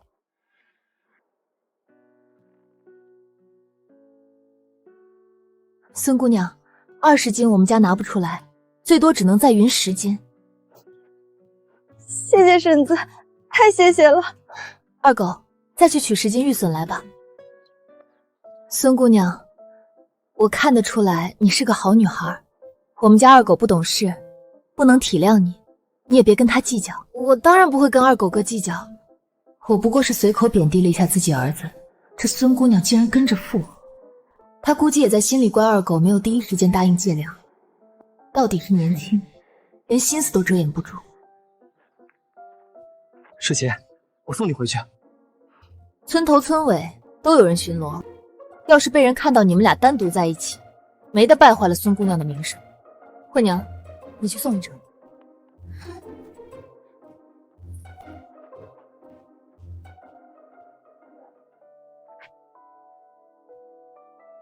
娘，谢谢你。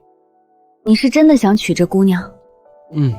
这小子完全沉了进去，根本看不到孙水琴的另一面。看来只能靠我了，不过还是得先打听一下这姑娘家里是什么情况。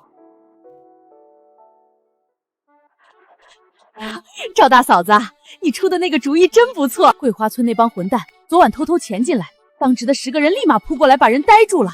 后来听说桂花村里正召集开会，拘着村里人不许他们来大河村闹事儿，说是丢人呢。我只是出个主意，主要还是靠大家齐心，才保住了全村的粮食。这赵大嫂怎么白了这么多，气质也不一样了。以前只会撒泼的人，现在竟然有些温柔。我去老赵家看看。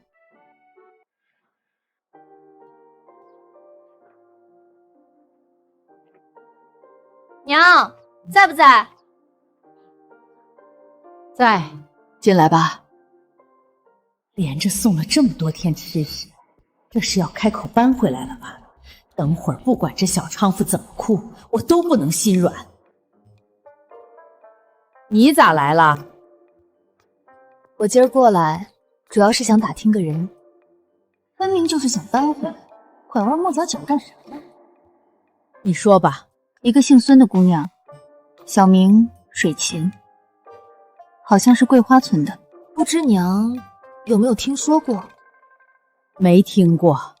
这姑娘我认识，她爹和我爹是堂兄弟。大嫂问她干啥？这不是想给二狗找媳妇儿吗？打听一下这姑娘的人品，要是不错，可以上门提个亲。这娘们儿竟然开始为二狗打算了。要是她能把二狗的婚事敲定，让大房一家人搬回来也没什么。我堂叔就是个混不吝，吃喝嫖赌样样精通，家里全靠水琴撑着。大嫂要是娶了水琴这个媳妇儿进门，以后有的忙着。水琴是个好姑娘，模样俊俏，人灵快，比许多男人都强。大嫂要是娶了这么个媳妇儿进门，以后是要享大福的。一看就知道在昧着良心说话，估计肯定打听不到什么，但孙家肯定不简单。那我回去琢磨琢磨，什么时候上门提亲。先走了。不坐一会儿。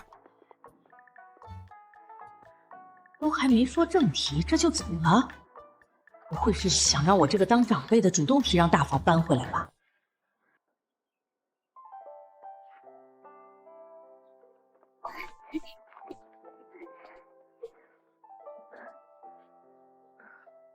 走吧，上山。娘，太阳还大着呢。太阳大正好，等会儿你就知道了。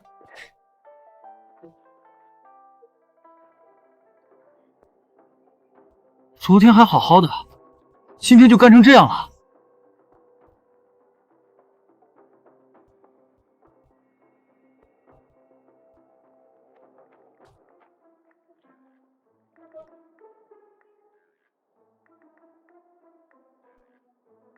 就这里，把旗案拿出来，丢在地上。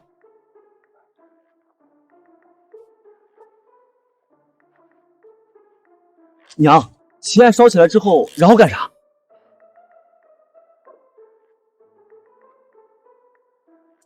然后跟着烟走。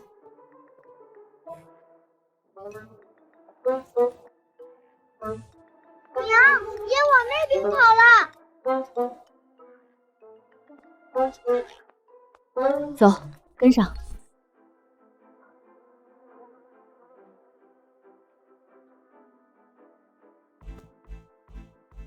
娘，娘，你看，水！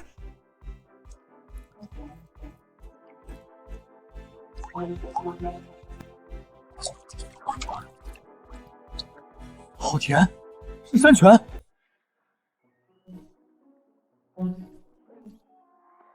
甜的。娘，你咋知道用奇艾为啥能找到水？小时候在外婆家见郎中熏奇艾去湿气，我想着湿气和水有关，就试了试，没想到真找到了水源。娘，你真厉害！再也不愁没水喝了，山泉水好甜。以后挑水的活就交给我了，我一天挑4趟。挑一趟水得1个时辰，你一天天的就这么闲？发现了水源不算厉害，要是能想办法把这里的水送到家门口，才是真的厉害。二哥，快看，那边是不是水芹姐？那是赵傻根？你干啥？没看到孙姑娘和赵傻根在一起吗？傻根哥，你别送了，从这边的小路下去，没一会儿就到了桂花村，我自己回去可以的。不够吃再来找我。谢谢你，傻根哥。孙水芹这是在养鱼吧？我家二狗就是他鱼塘里的一条，而且都亲眼看到他和赵傻根牵手。这傻儿子还在犯花痴，我这当娘的太……水萍姐找二哥借了粮食，咋又找傻根哥借粮食？水萍姐笑得真好看，我还以为她只会对二哥这么笑呢。水芹很温柔，人很好，跟谁都能当朋友。他家里日子实在过不下去了，赵傻根才会帮一把吧？是吗？当朋友会牵手手吗？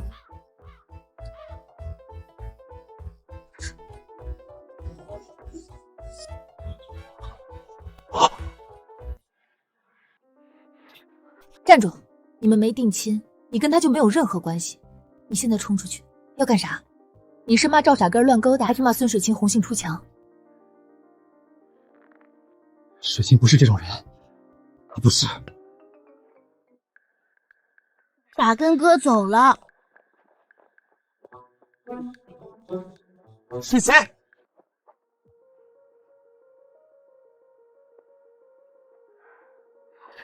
二狗哥，你咋在这里？你手上这一袋子粮食咋来的？我有个二叔在大河村干活，二叔让我帮忙带回去。我刚刚咋看到是赵傻根给你的？是吗？可能是你看错了。赵傻根跟我一个村的，他就算只露出个后脑勺我都能认出来。赵傻根一直纠缠我，他非要给我送粮食，我本来不想要的，可是我家真的断粮了，我拒绝不了。孙姑娘，你有啥委屈就告诉婶子，婶子帮你。我刚刚听你说是赵傻根纠缠你，这小子平时看着老实憨厚，没成想竟做出这等事来。既然这粮食是他非要送给你的，那婶子替你还回去，直接砸他脸上。婶子，我孙姑娘，二狗喜欢你，你也喜欢他，那不如趁早把婚事定下来。等你定了亲，谁再敢纠缠你，就是跟我们赵家作对。我嫁过来之后住哪儿呢？我都想好了，让二狗在屋子边上搭个草棚子，想搭多大就多大。以后你们的娃儿生下来也有地方住。草棚子？我家穷成那样，住的都是土坯房，就算没有青瓦房，起码不能比出嫁前住的还差吧。娘，你对我太好了，我和水芹以后一定会好好孝顺你的。孝顺我就算了，我还能动。你们大嫂怀着身子，水芹进门后，家里洗衣服、做饭、收拾这些活就都交给二狗媳妇儿。婶子，事情不是你想的那样，我和二狗哥没什么，我一直把二狗哥当亲哥哥，从来没想过嫁到赵家。还不到古代，还能听到哥哥妹妹这种茶言茶语。孙姑娘，你当真没想过嫁进赵家？这就是个误会，我真的当二狗哥是哥哥。没有和我们赵家结亲的心思，就别来借粮食。还有你手上这玉锁，是我借给二狗未来媳妇儿的，跟你没啥关系，还回来。之前借给你的10斤就算了，不是我们家不缺这10斤粮食，只是我不希望你再来赵家找我家二狗。赶紧回你桂花村去吧。要是原身碰到这种事儿，怕是早就扑过去挠花孙水琴的脸了。我刚刚还是太温柔了一些。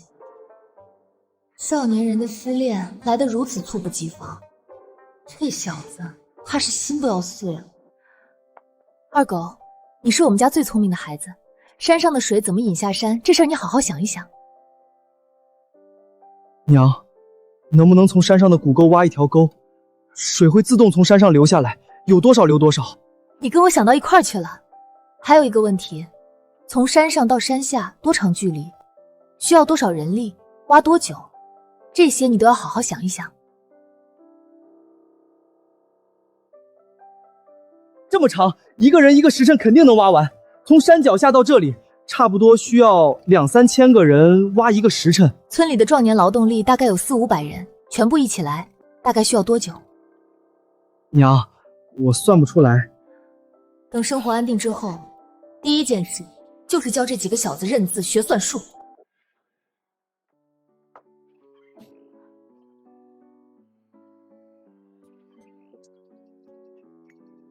总算有了点存款，水源的问题也暂时解决了，日子也算有些盼头了。娘，村头的赵二婆把自己活生生饿死了。赵二婆家还有些粮食，再不行吃树皮草根也行。可她为了省粮食给大孙子吃，连着3天没进1粒米，死的时候肚子都是瘪的。前几天我下地看到他说大河村惹怒了神灵，今年会灾祸不断，就算不被饿死，也会因为别的原因死掉。他大概早就不想活了。就算是早就不想活了，大概也想做个饱死鬼。老年人将自己活生饿死，还不是为了留下粮食给后代？你小时候赵二婆抱过你，等会儿过去烧一炷香。你上回问桂花村孙家那闺女，我在村里打听了一下，好几个婆子都说她跟赵傻根儿快定亲了，这是咋回事儿？这事儿是我误会了，二狗的亲事还得再看看。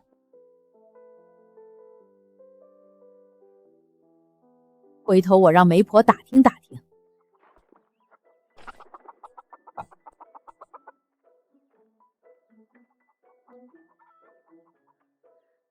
你们家的鸡不是早就宰了吗？阿奶，您还不知道吧？这是上回在山上我们抓住的2只野鸡，会下蛋的野鸡，一天下2个蛋。活了大半辈子，这还是我第一次看到长得跟家养的一模一样的野鸡。不过，要谁家丢了2只这么肥的大母鸡，怕是早就嚷嚷的全村都知道了。阿奶，野鸡生的蛋会孵出小鸡吗？现在只有2只鸡，大鸡生小鸡，等几个月后，家里就会有好多好多鸡啦。有公鸡才能孵出小鸡。是呀，我怎么没想到多养点鸡？等下次上山，偷偷在商城买1只公鸡。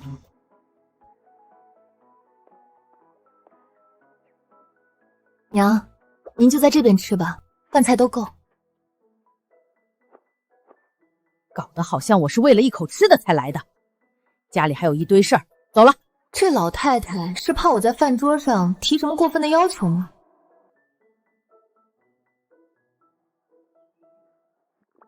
二狗，你跟我去一趟李正家。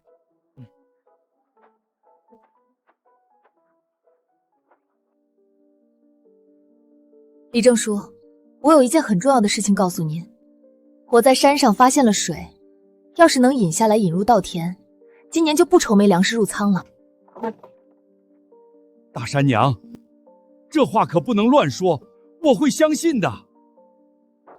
李正，不好了，大事儿不好了！村里最后一口井也不出水了。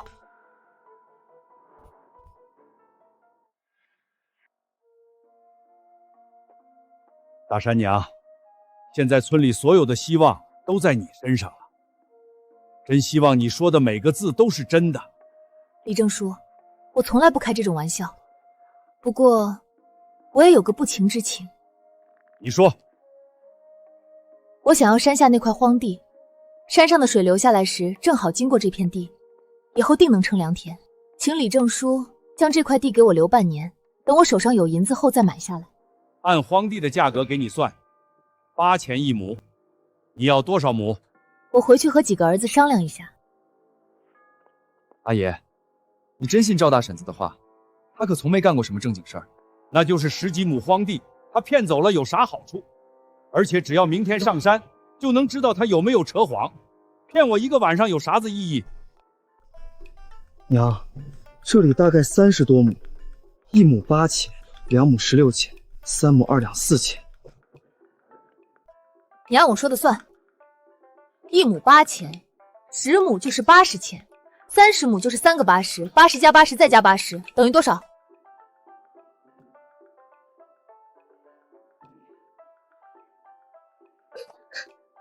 娘，一共是240钱。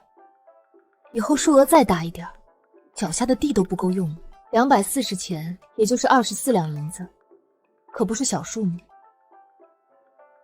其实我们家的地也够了。我买这块地不是为了种田，等以后有银子再说吧。走，回家。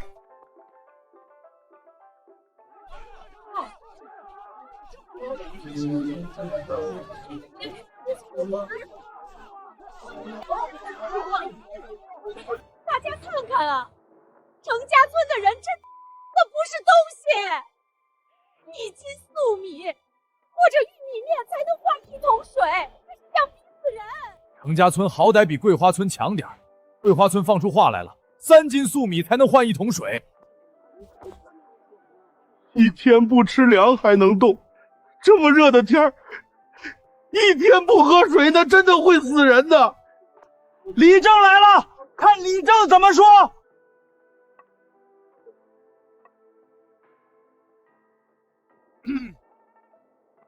1斤粟米加1篮子野菜，是一家人1天的口粮，送去给程家村，那就是程家村的人活命，而我们大河村的人会像赵二婆一样，一个接一个的饿死。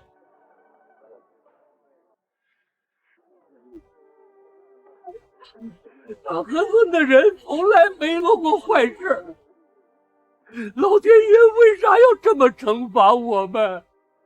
造孽呀！都安静！老天爷没那么绝情，总会给我们一条活路。1天不喝水，除了难受点也不会死。该干啥就干啥去。太阳落山之前，我会给大家一个说法。走吧，大山娘，咱们上山。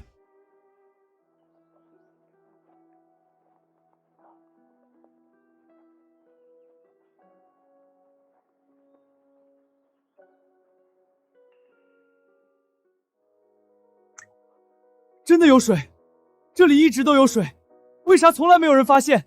大河村有救了。因为从前不缺水，所以没人想过来寻。若不是大山娘，大河村今年怕是要死1半人。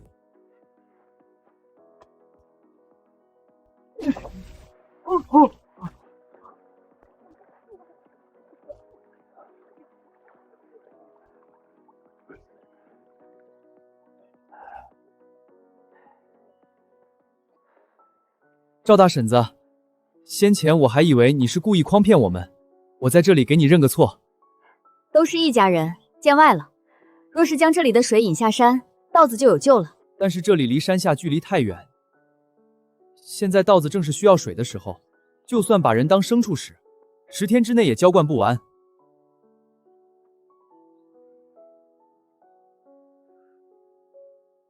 大山娘，你可有什么主意？二狗，你昨天想出来的法子，让李正给你指点一下。咱们大河村的稻田有上千亩，靠人肩挑手提肯定不行。我想着，是不是可以从山上挖一条沟到山下，把水引到田地里？二狗子，你知道从山脚到这里有多少里吗？有10几20里路，比防洪的河堤还要长。除了挖沟渠，你们还能想出更好的主意吗？二狗子，你继续说，万一能行得通呢？10几里听起来远，但分成无数小段，每人负责一段，就不难了。这大概是一丈，一个人2个时辰能挖完。我昨天量了一下，从山上到山下大概3000丈出头，那么就是需要3000人挖2个时辰。大河村壮年劳动力有400、500人，一起上阵，差不多15、16个时辰，时间分化一下，也就是2天半就能挖完。二鏊子，你真聪明！我以前觉得铁柱是最聪明的孩子，今天开始你也算一个。那我就不聪明了吗？你要是能认10个字，你就是大河村第3聪明的孩子。教我认字，我请你吃糖炒栗子。一个字换一个栗子。大山娘，沟渠选哪条路挖下去更好？水源在谷底，从谷底绕到东边一路往下，这边不是太阳直射，土质没那么硬。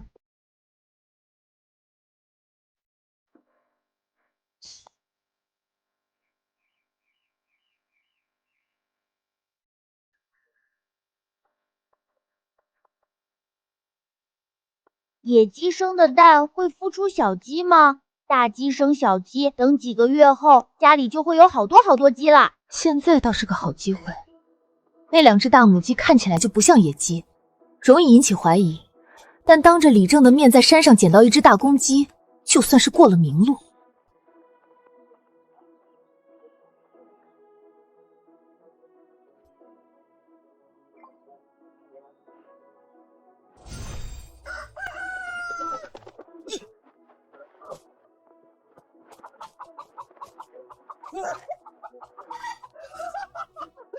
我抓住了一只野鸡，今天晚上有鸡肉吃了。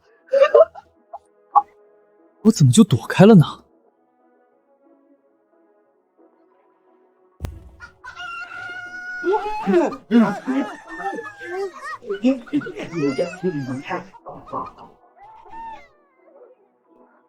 憋死了，憋死了！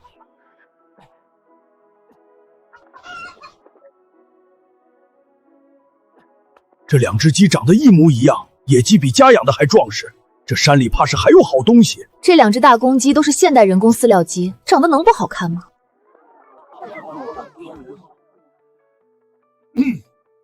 你们互相通知一下，1刻钟后全村开会。我有一个好消息要告诉大家。今儿个没水，应该是有关水的好消息。是不是李正答应了桂花村啥条件？桂花村的人最难缠，怕是要走我们1半的粮食。别管田里了，现在连人喝的水都没有。今天上午，大山娘带我上山，发现山上有一处水源。前不久，大山娘发现山上有玉笋，昨夜又发现山上有水，第一时间就告诉了我。我知道村里人对大山娘颇有微词，但从现在开始，大山娘是我们全村人的大恩人。想不到李正在说正事之前，竟还会当着全村人的面为我证明。大山娘本可以不告诉我这些，但她还是说了，她是真的把大河村的诸位是一家人。若你们依然觉得大山娘不值得一声谢，那现在可以退出大河村的会议。赵大嫂子，这次多谢你，从前是我误会你了。赵婶儿，我这人嘴巴没个打门的，你可千万别跟我计较。其实我也没做什么，大家不必这么客气。我们在山上发现了一处山泉水，很甜，我们村有水喝了，不需要用粮食去程家村、桂花村换水。大河村有上天庇佑，老天爷不会看着我们遭难的。现在有水了！太好了，我们有水喝了。人有水喝还不够，我们要让稻子也有水喝。让稻子有水喝。赵二狗，你上来告诉大家，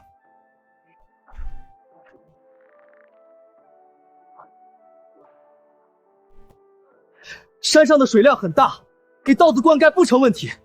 只要我们能把水引入稻田，今年就能大丰收。我算过了，山上到山下大概3000丈，全村400-500个劳动力一起挖沟，2天半的时间就能挖一条从山上下来的沟渠。二狗子，你胡扯些啥呢？从山上挖沟下来，这也太荒唐了！全村人都去挖沟，地里的活谁干？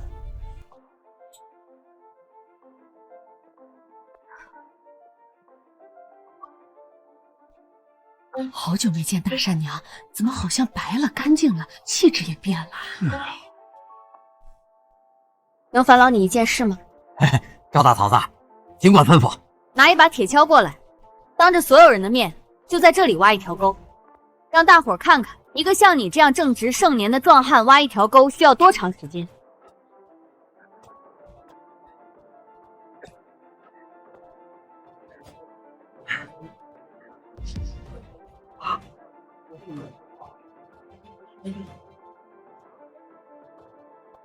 山上的土质硬些，还夹杂沙石，1刻钟肯定不行。那我们就算2个时辰。二狗，这个主意是你想出来的，你来跟大家好好说道说道。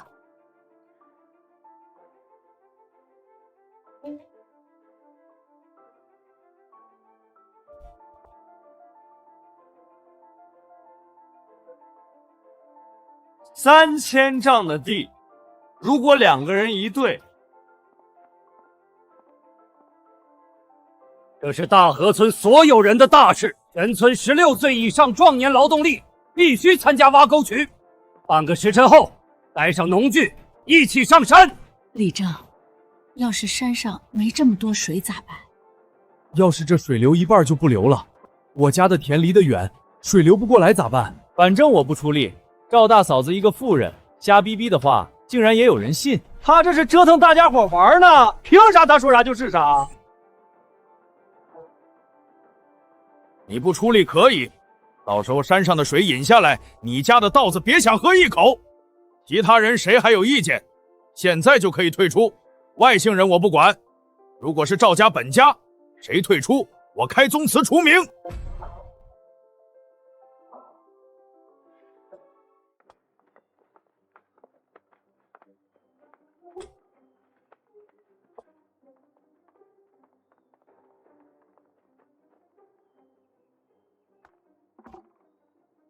二狗子我看着长大的，小时候邋里邋遢，鼻涕流这么长，长大了咋这么聪明？以后肯定有大出息。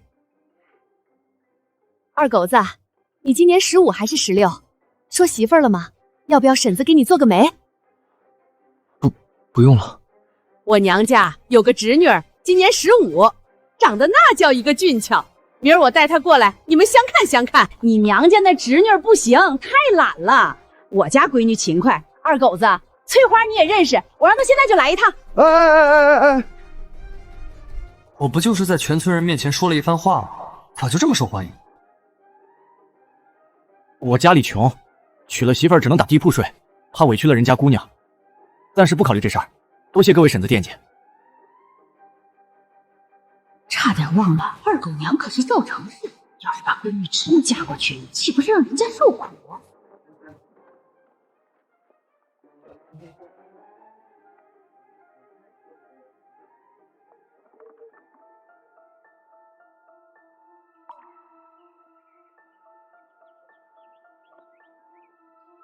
那边几个好像是桂花村的人。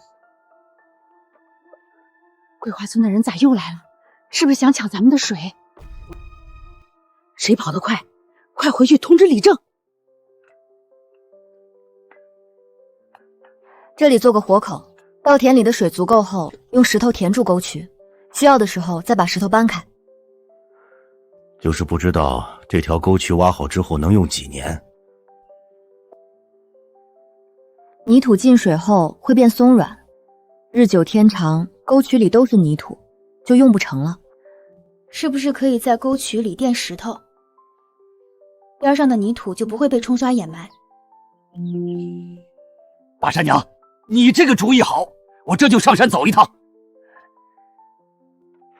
先不急，现在最关键是把水引下来，垫石头的事儿等冬季农闲再安排。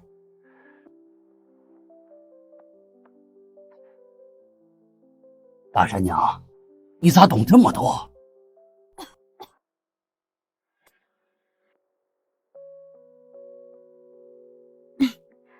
我小时候住在外婆家，外公是种田的老把式。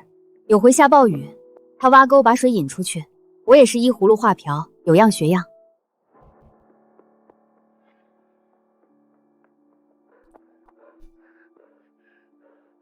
李正叔，不好了，桂花村的人又来了！走。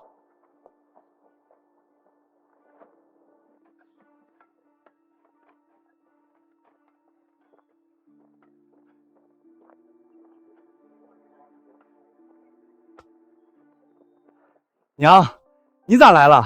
这会儿没太阳了，咋还这么热？不知道今天晚上是继续干活还是回去休息？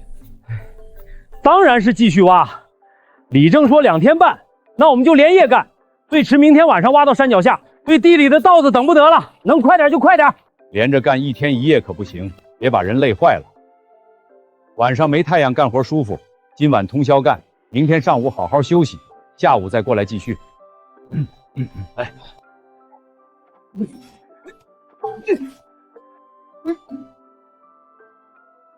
先吃饱肚子再干活。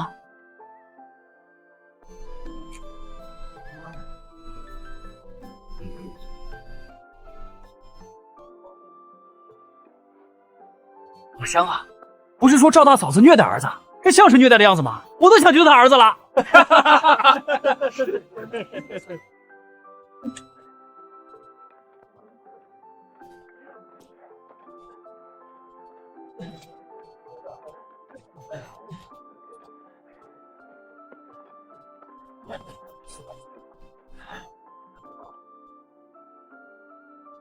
再挖3丈就收工，大家加把劲儿！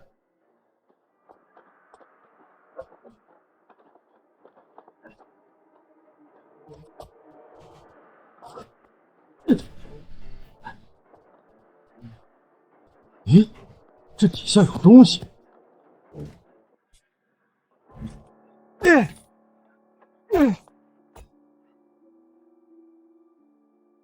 这边底下全是大石头，挖不动。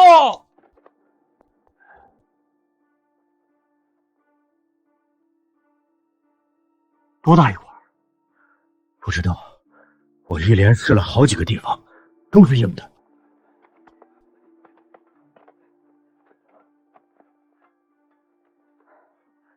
我这边挖出去4丈了，还是这块石头。我这边5丈，一样。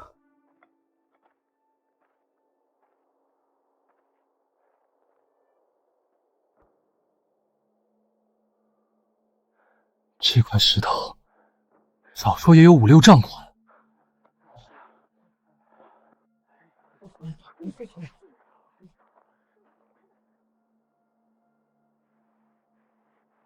现在挖沟遇到大石头，可以用机器凿穿。这个时代没有机器，全靠人力，根本挪不开。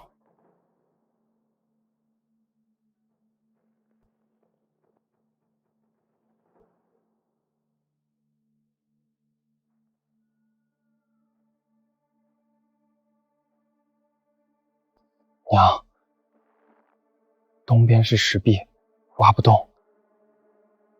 西边这些树，砍一棵都要大半天，更别说这么多棵了。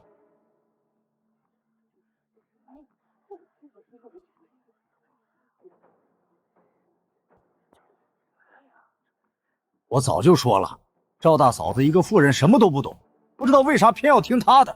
二狗子才多大，他说的话能算数吗？咋就搞得全村来挖沟？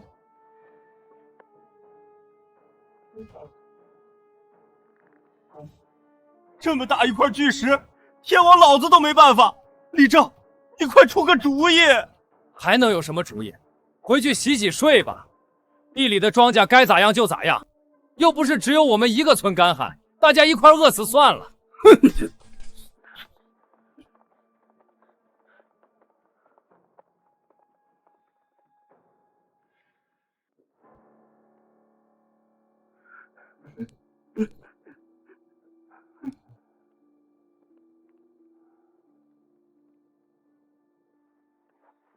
一个个的丧气什么？你们都是家中的顶梁柱，你们倒下了，家里还能靠谁？我们大河村还能靠谁？遇到了难题，那就想办法解决难题。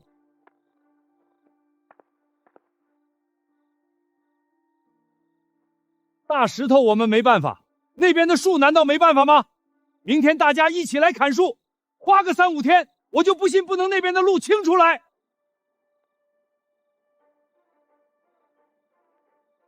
这么多树至少得砍半个月，半个月后地里的稻子怕是全干死了。我记得那堂语文课，老师讲大禹治水，挖沟引水，和我们现在做的事儿一模一样。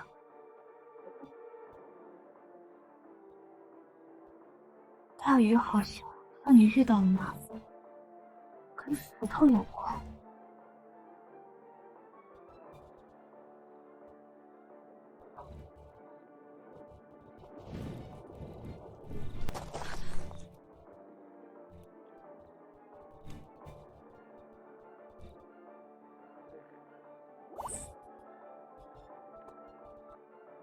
李正叔，我知道该怎么做了。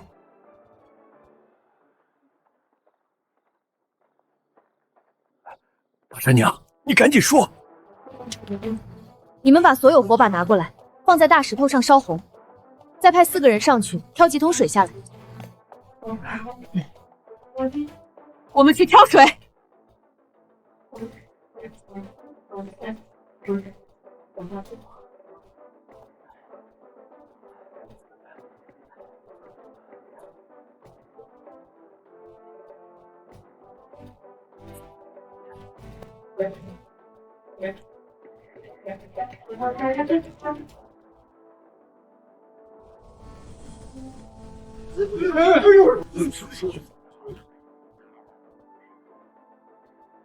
大家同时将水泼在石头上，然后迅速后退，有多远退多远。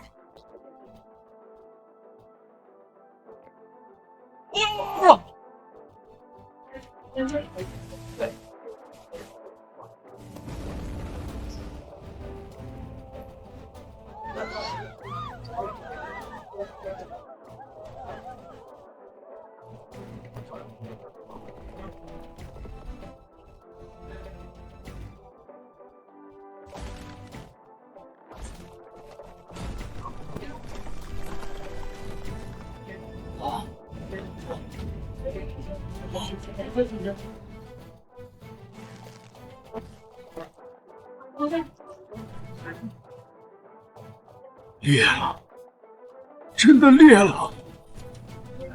再来一次，快捡柴！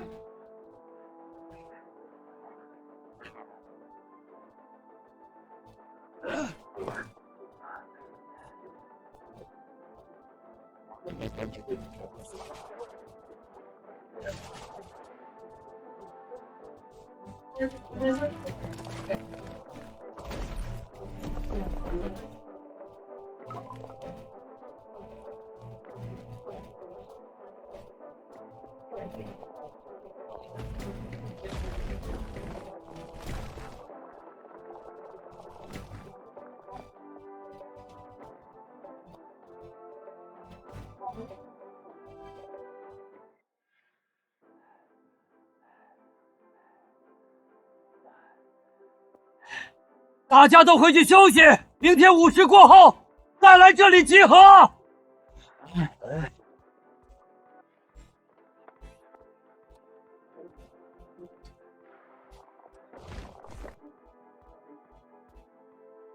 张无赖是全村唯一偷懒没来挖沟的壮劳力，没想到他儿子倒主动来帮忙了。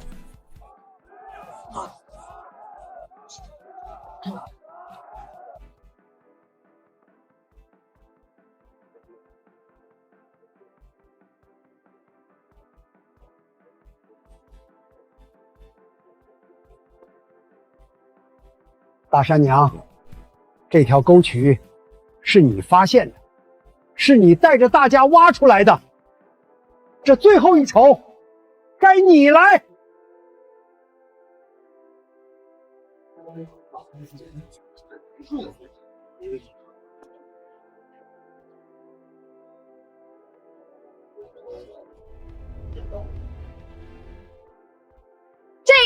去！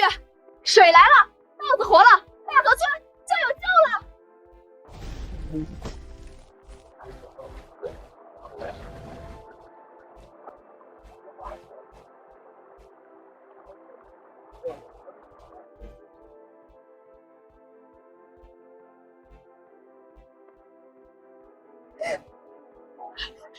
真的有水！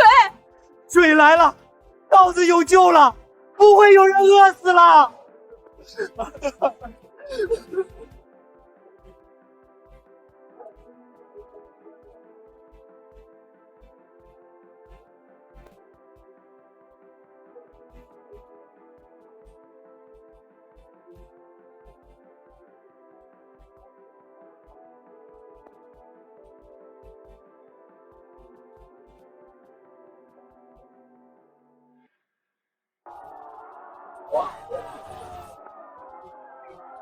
哟哟，咋真的有水流下来？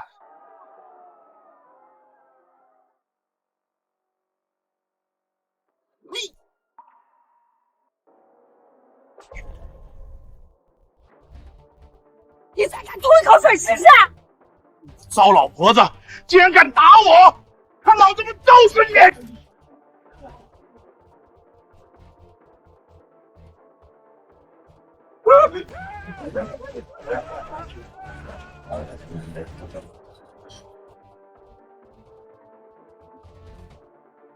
必须得防着桂花村这帮龟孙子，投毒这种事，他们肯定做得出来。我建议，巡逻队必须一直进行下去，保护山上的水，保护田地的稻子，保护家家户户的粮食。熬夜，巡逻队不能停！对，天天巡，看他们还敢不敢来！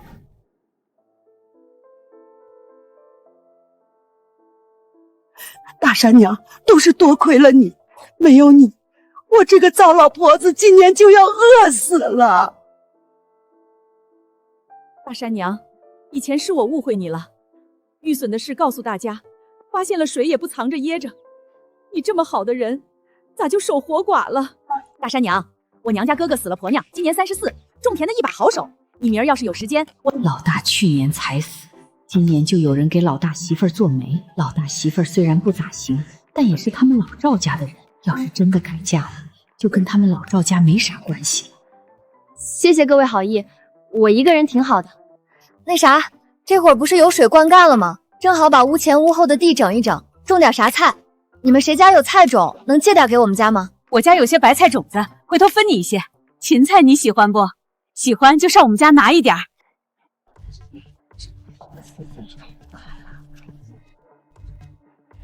赵大嫂子，我家啥种子都有，你要不要去我家看看？看上啥全都拿走。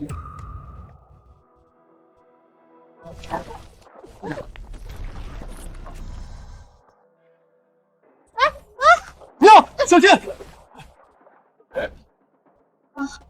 好你个狐狸精，当着我的面就敢勾搭我男人！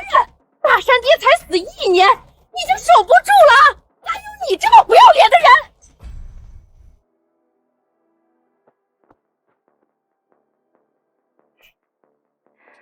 他全身上下哪一点比得上大山爹？他值得我勾搭吗？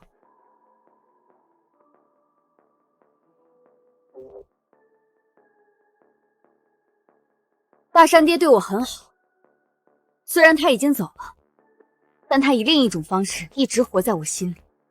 我今天的话就放在这里，我要为大山爹守一辈子。这能是老大媳妇儿说出来的话？谁再敢给我娘做媒，小心我们兄弟4个打上门！你改不改嫁我管不着，再敢勾搭我男人，小心我撕烂你的脸皮！你有这个功夫，找大山娘的麻烦，还不如好好盯着自己男人，别放出来恶心人！你个爱趁刀的东西，这么多人看着，你去找那个寡妇说话，你当着全村人的面儿作践我！闭嘴！我的脸都被你个臭婆娘丢尽了，别挡我的道！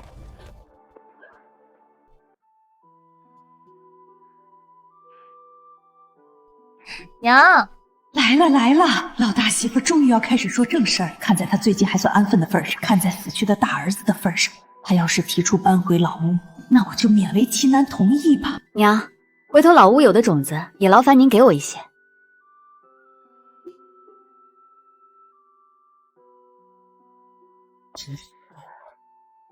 要种子了。这几天大家挖沟渠都辛苦了，吃吧。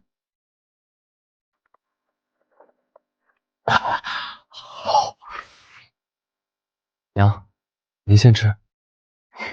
行，我吃，你们也吃，别抢。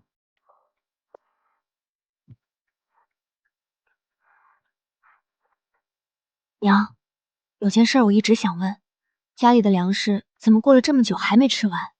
按理说上回银簪换来的粮食早就该没了，可柜子里的大米白面好像一直没见少。啊？那是因为你们天天上山挖野菜采蘑菇，家里的主食吃的少，自然就省下来了。再说我每天掺些杂粮进去，看着多，其实没少多少。好像也是，最近野菜吃的多。不过粮食确实不多了，明天我去镇上多买点回来，再多买些种子。今天要的种子不多，我想着到时候把屋前屋后的地全种上。娘，我也去。行，明天一早咱们一起去镇上。粮食的事得小心了。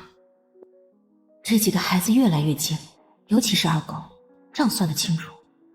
另外也得想办法给我手上的银子过个明路，不然有钱都没法花。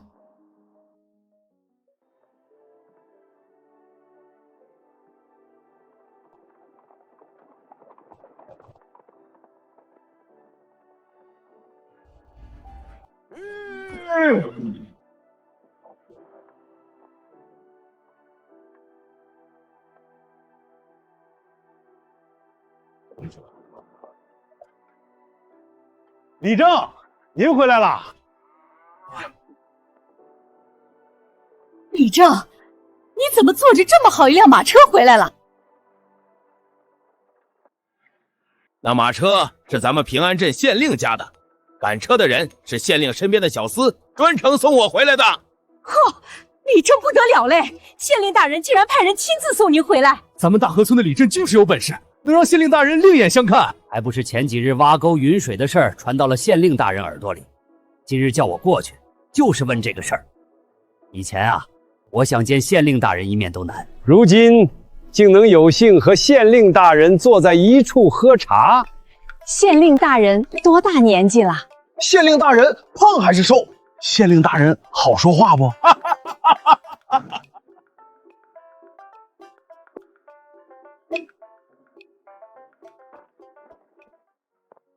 李正说，县令大人咋会专程问起挖沟渠的事儿？是不是有啥安排？平安镇下有36个村，每个村都干旱。县令大人想将挖沟渠推广开，问我是否可行。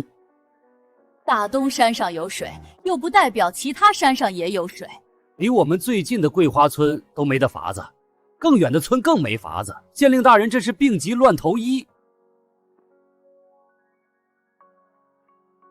看来今天是去不了镇上，不过这倒是个赚钱的好机会。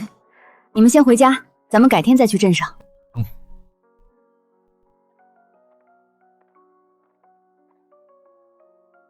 如今大旱，除了大河村，其他村会颗粒无收，到时大河村就成了众矢之的。众矢之的是啥意思？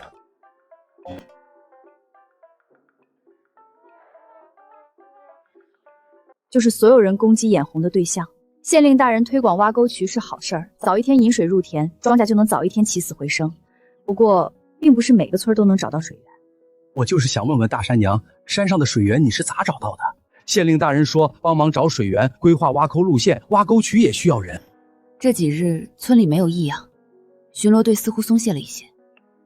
田里有水之后，稻子长出来，杂草也多了，还要施肥，地里忙，巡逻的事儿大家确实没那么上心了。李正说，防人之心不可无。我觉得巡逻队一天都不能懈怠，要成立专门的巡逻队，并发放工钱，村里哪有云钱养巡逻队？这次挖沟渠就是个机会。大河村给县令大人解决燃眉之急，县令大人是不是该给点资金？能申请下来多少银子，就全靠李正书的本事了。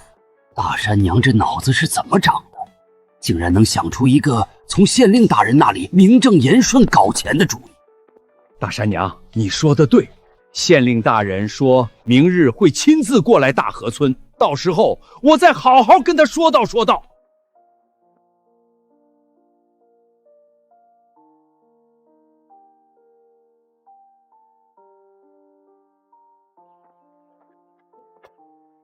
上辈子独自奋斗打拼是一种生活，这辈子带着一家人奋斗，慢慢过上好日子，也是一种生活。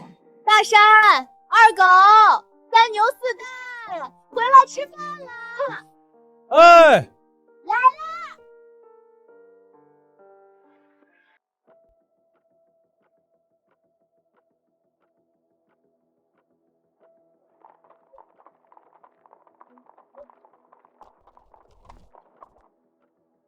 草民见过县令大人。起来吧，先带本官去看看你们的村挖出来的沟渠。带本官上山看看水源初始处。隐藏这么深的水源，究竟是怎么找到的？这里湿气重，草木旺盛，按这些环境地貌勘测，应该也能发现水源。你看，20米之外，那边草木也旺盛，但水源不在那边。靠这个方法，只能确定大概区域，无法精准定位。我们没那么多时间慢慢试。这事儿是我们村一个后生无意中发现的，不如县令大人和我一起去他家中问问。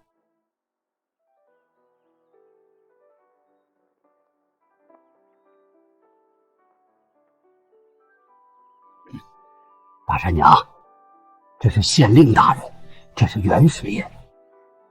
您父见过县令大人，见过袁师爷，快里面请。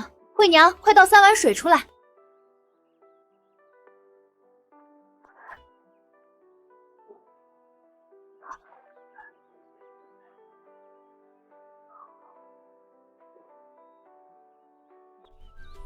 这水喝着竟有些甘甜。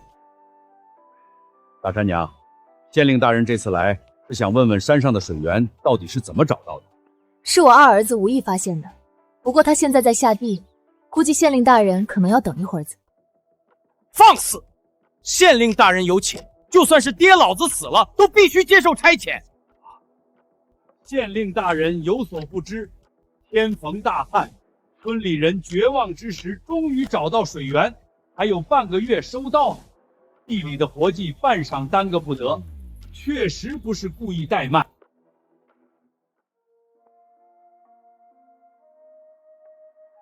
这里都是老实本分的庄稼人，你这脾气可以收一收了。是。这县令大人竟然是个好脾气的。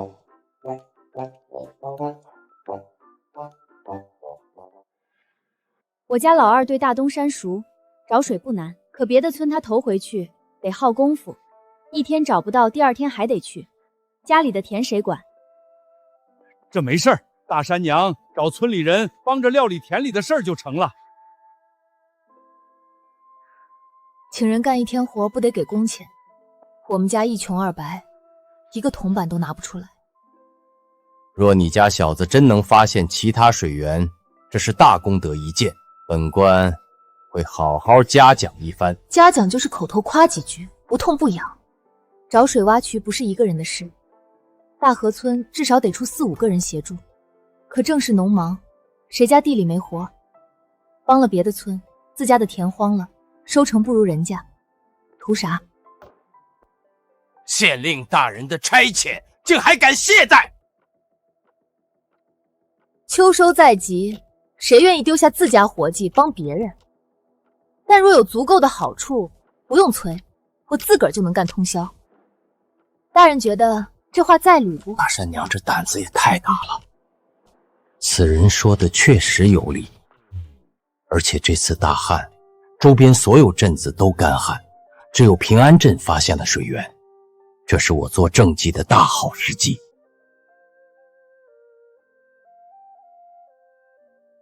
大河村所有帮忙找水源、挖沟渠的人，一天奖赏100个铜钱。一天100文，好差事啊！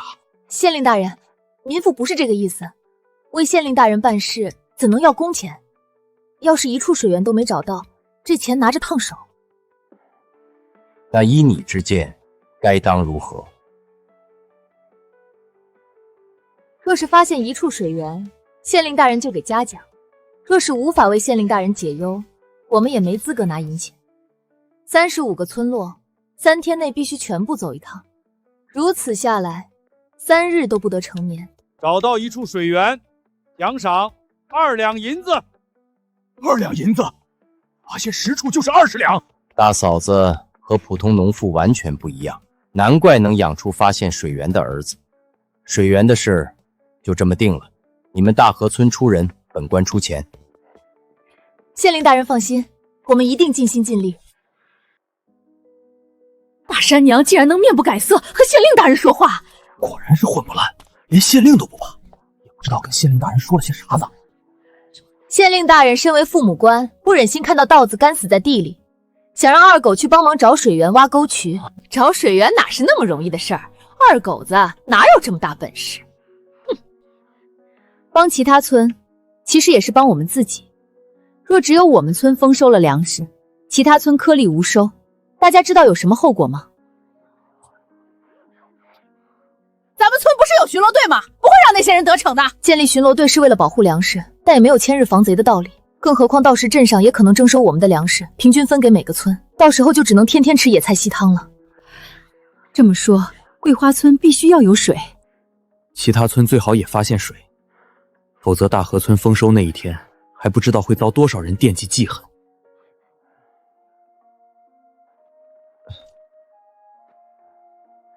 娘，县令真让二狗去找水源、挖沟渠啊？可是当时那水源分明是娘找到的，娘为什么把功劳给我？而且我也不会找水源啊。因为娘相信你可以做好，你放心，到时候娘跟你一起去。二哥，娘，那你们一定要早点回家，四蛋在家里等你们。好，等娘回来给你带糖葫芦吃。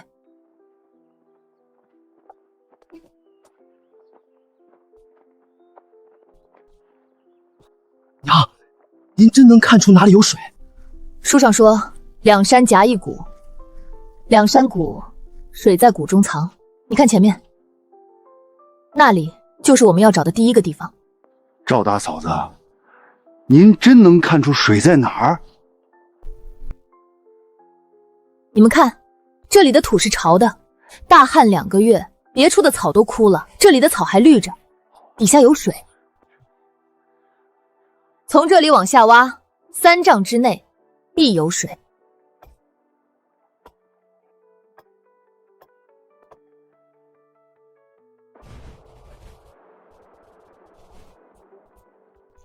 水，有水了！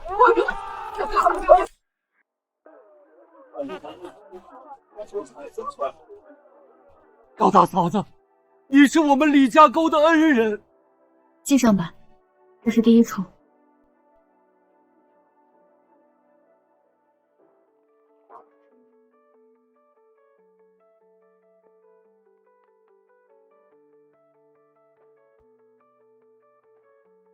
从这里往下挖5尺。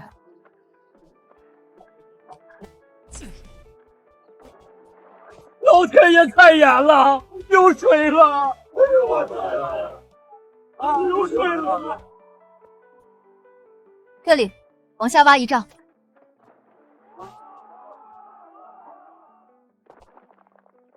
这口井没干，只是堵了，往下倾5尺，水就上来了。石壁后面是空的，凿开水就出来了。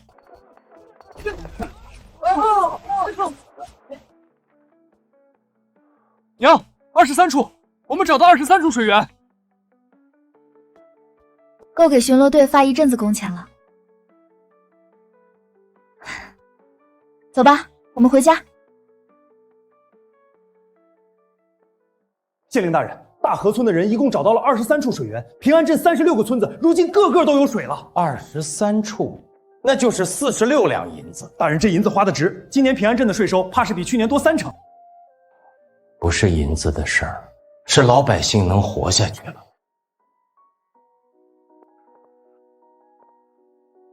这下好了，系统里的钱也算过了明路，以后建房子过好日子，再也不用藏着掖着了。大山娘，县令大人说了，这次大河村立了大功，除了银两奖赏，还要上报朝廷，给大河村立一块碑。立碑就立在村口的大槐树下，到时候我写上你和二狗的名字，让世世代代的人都知道，是你们救了几10个村子。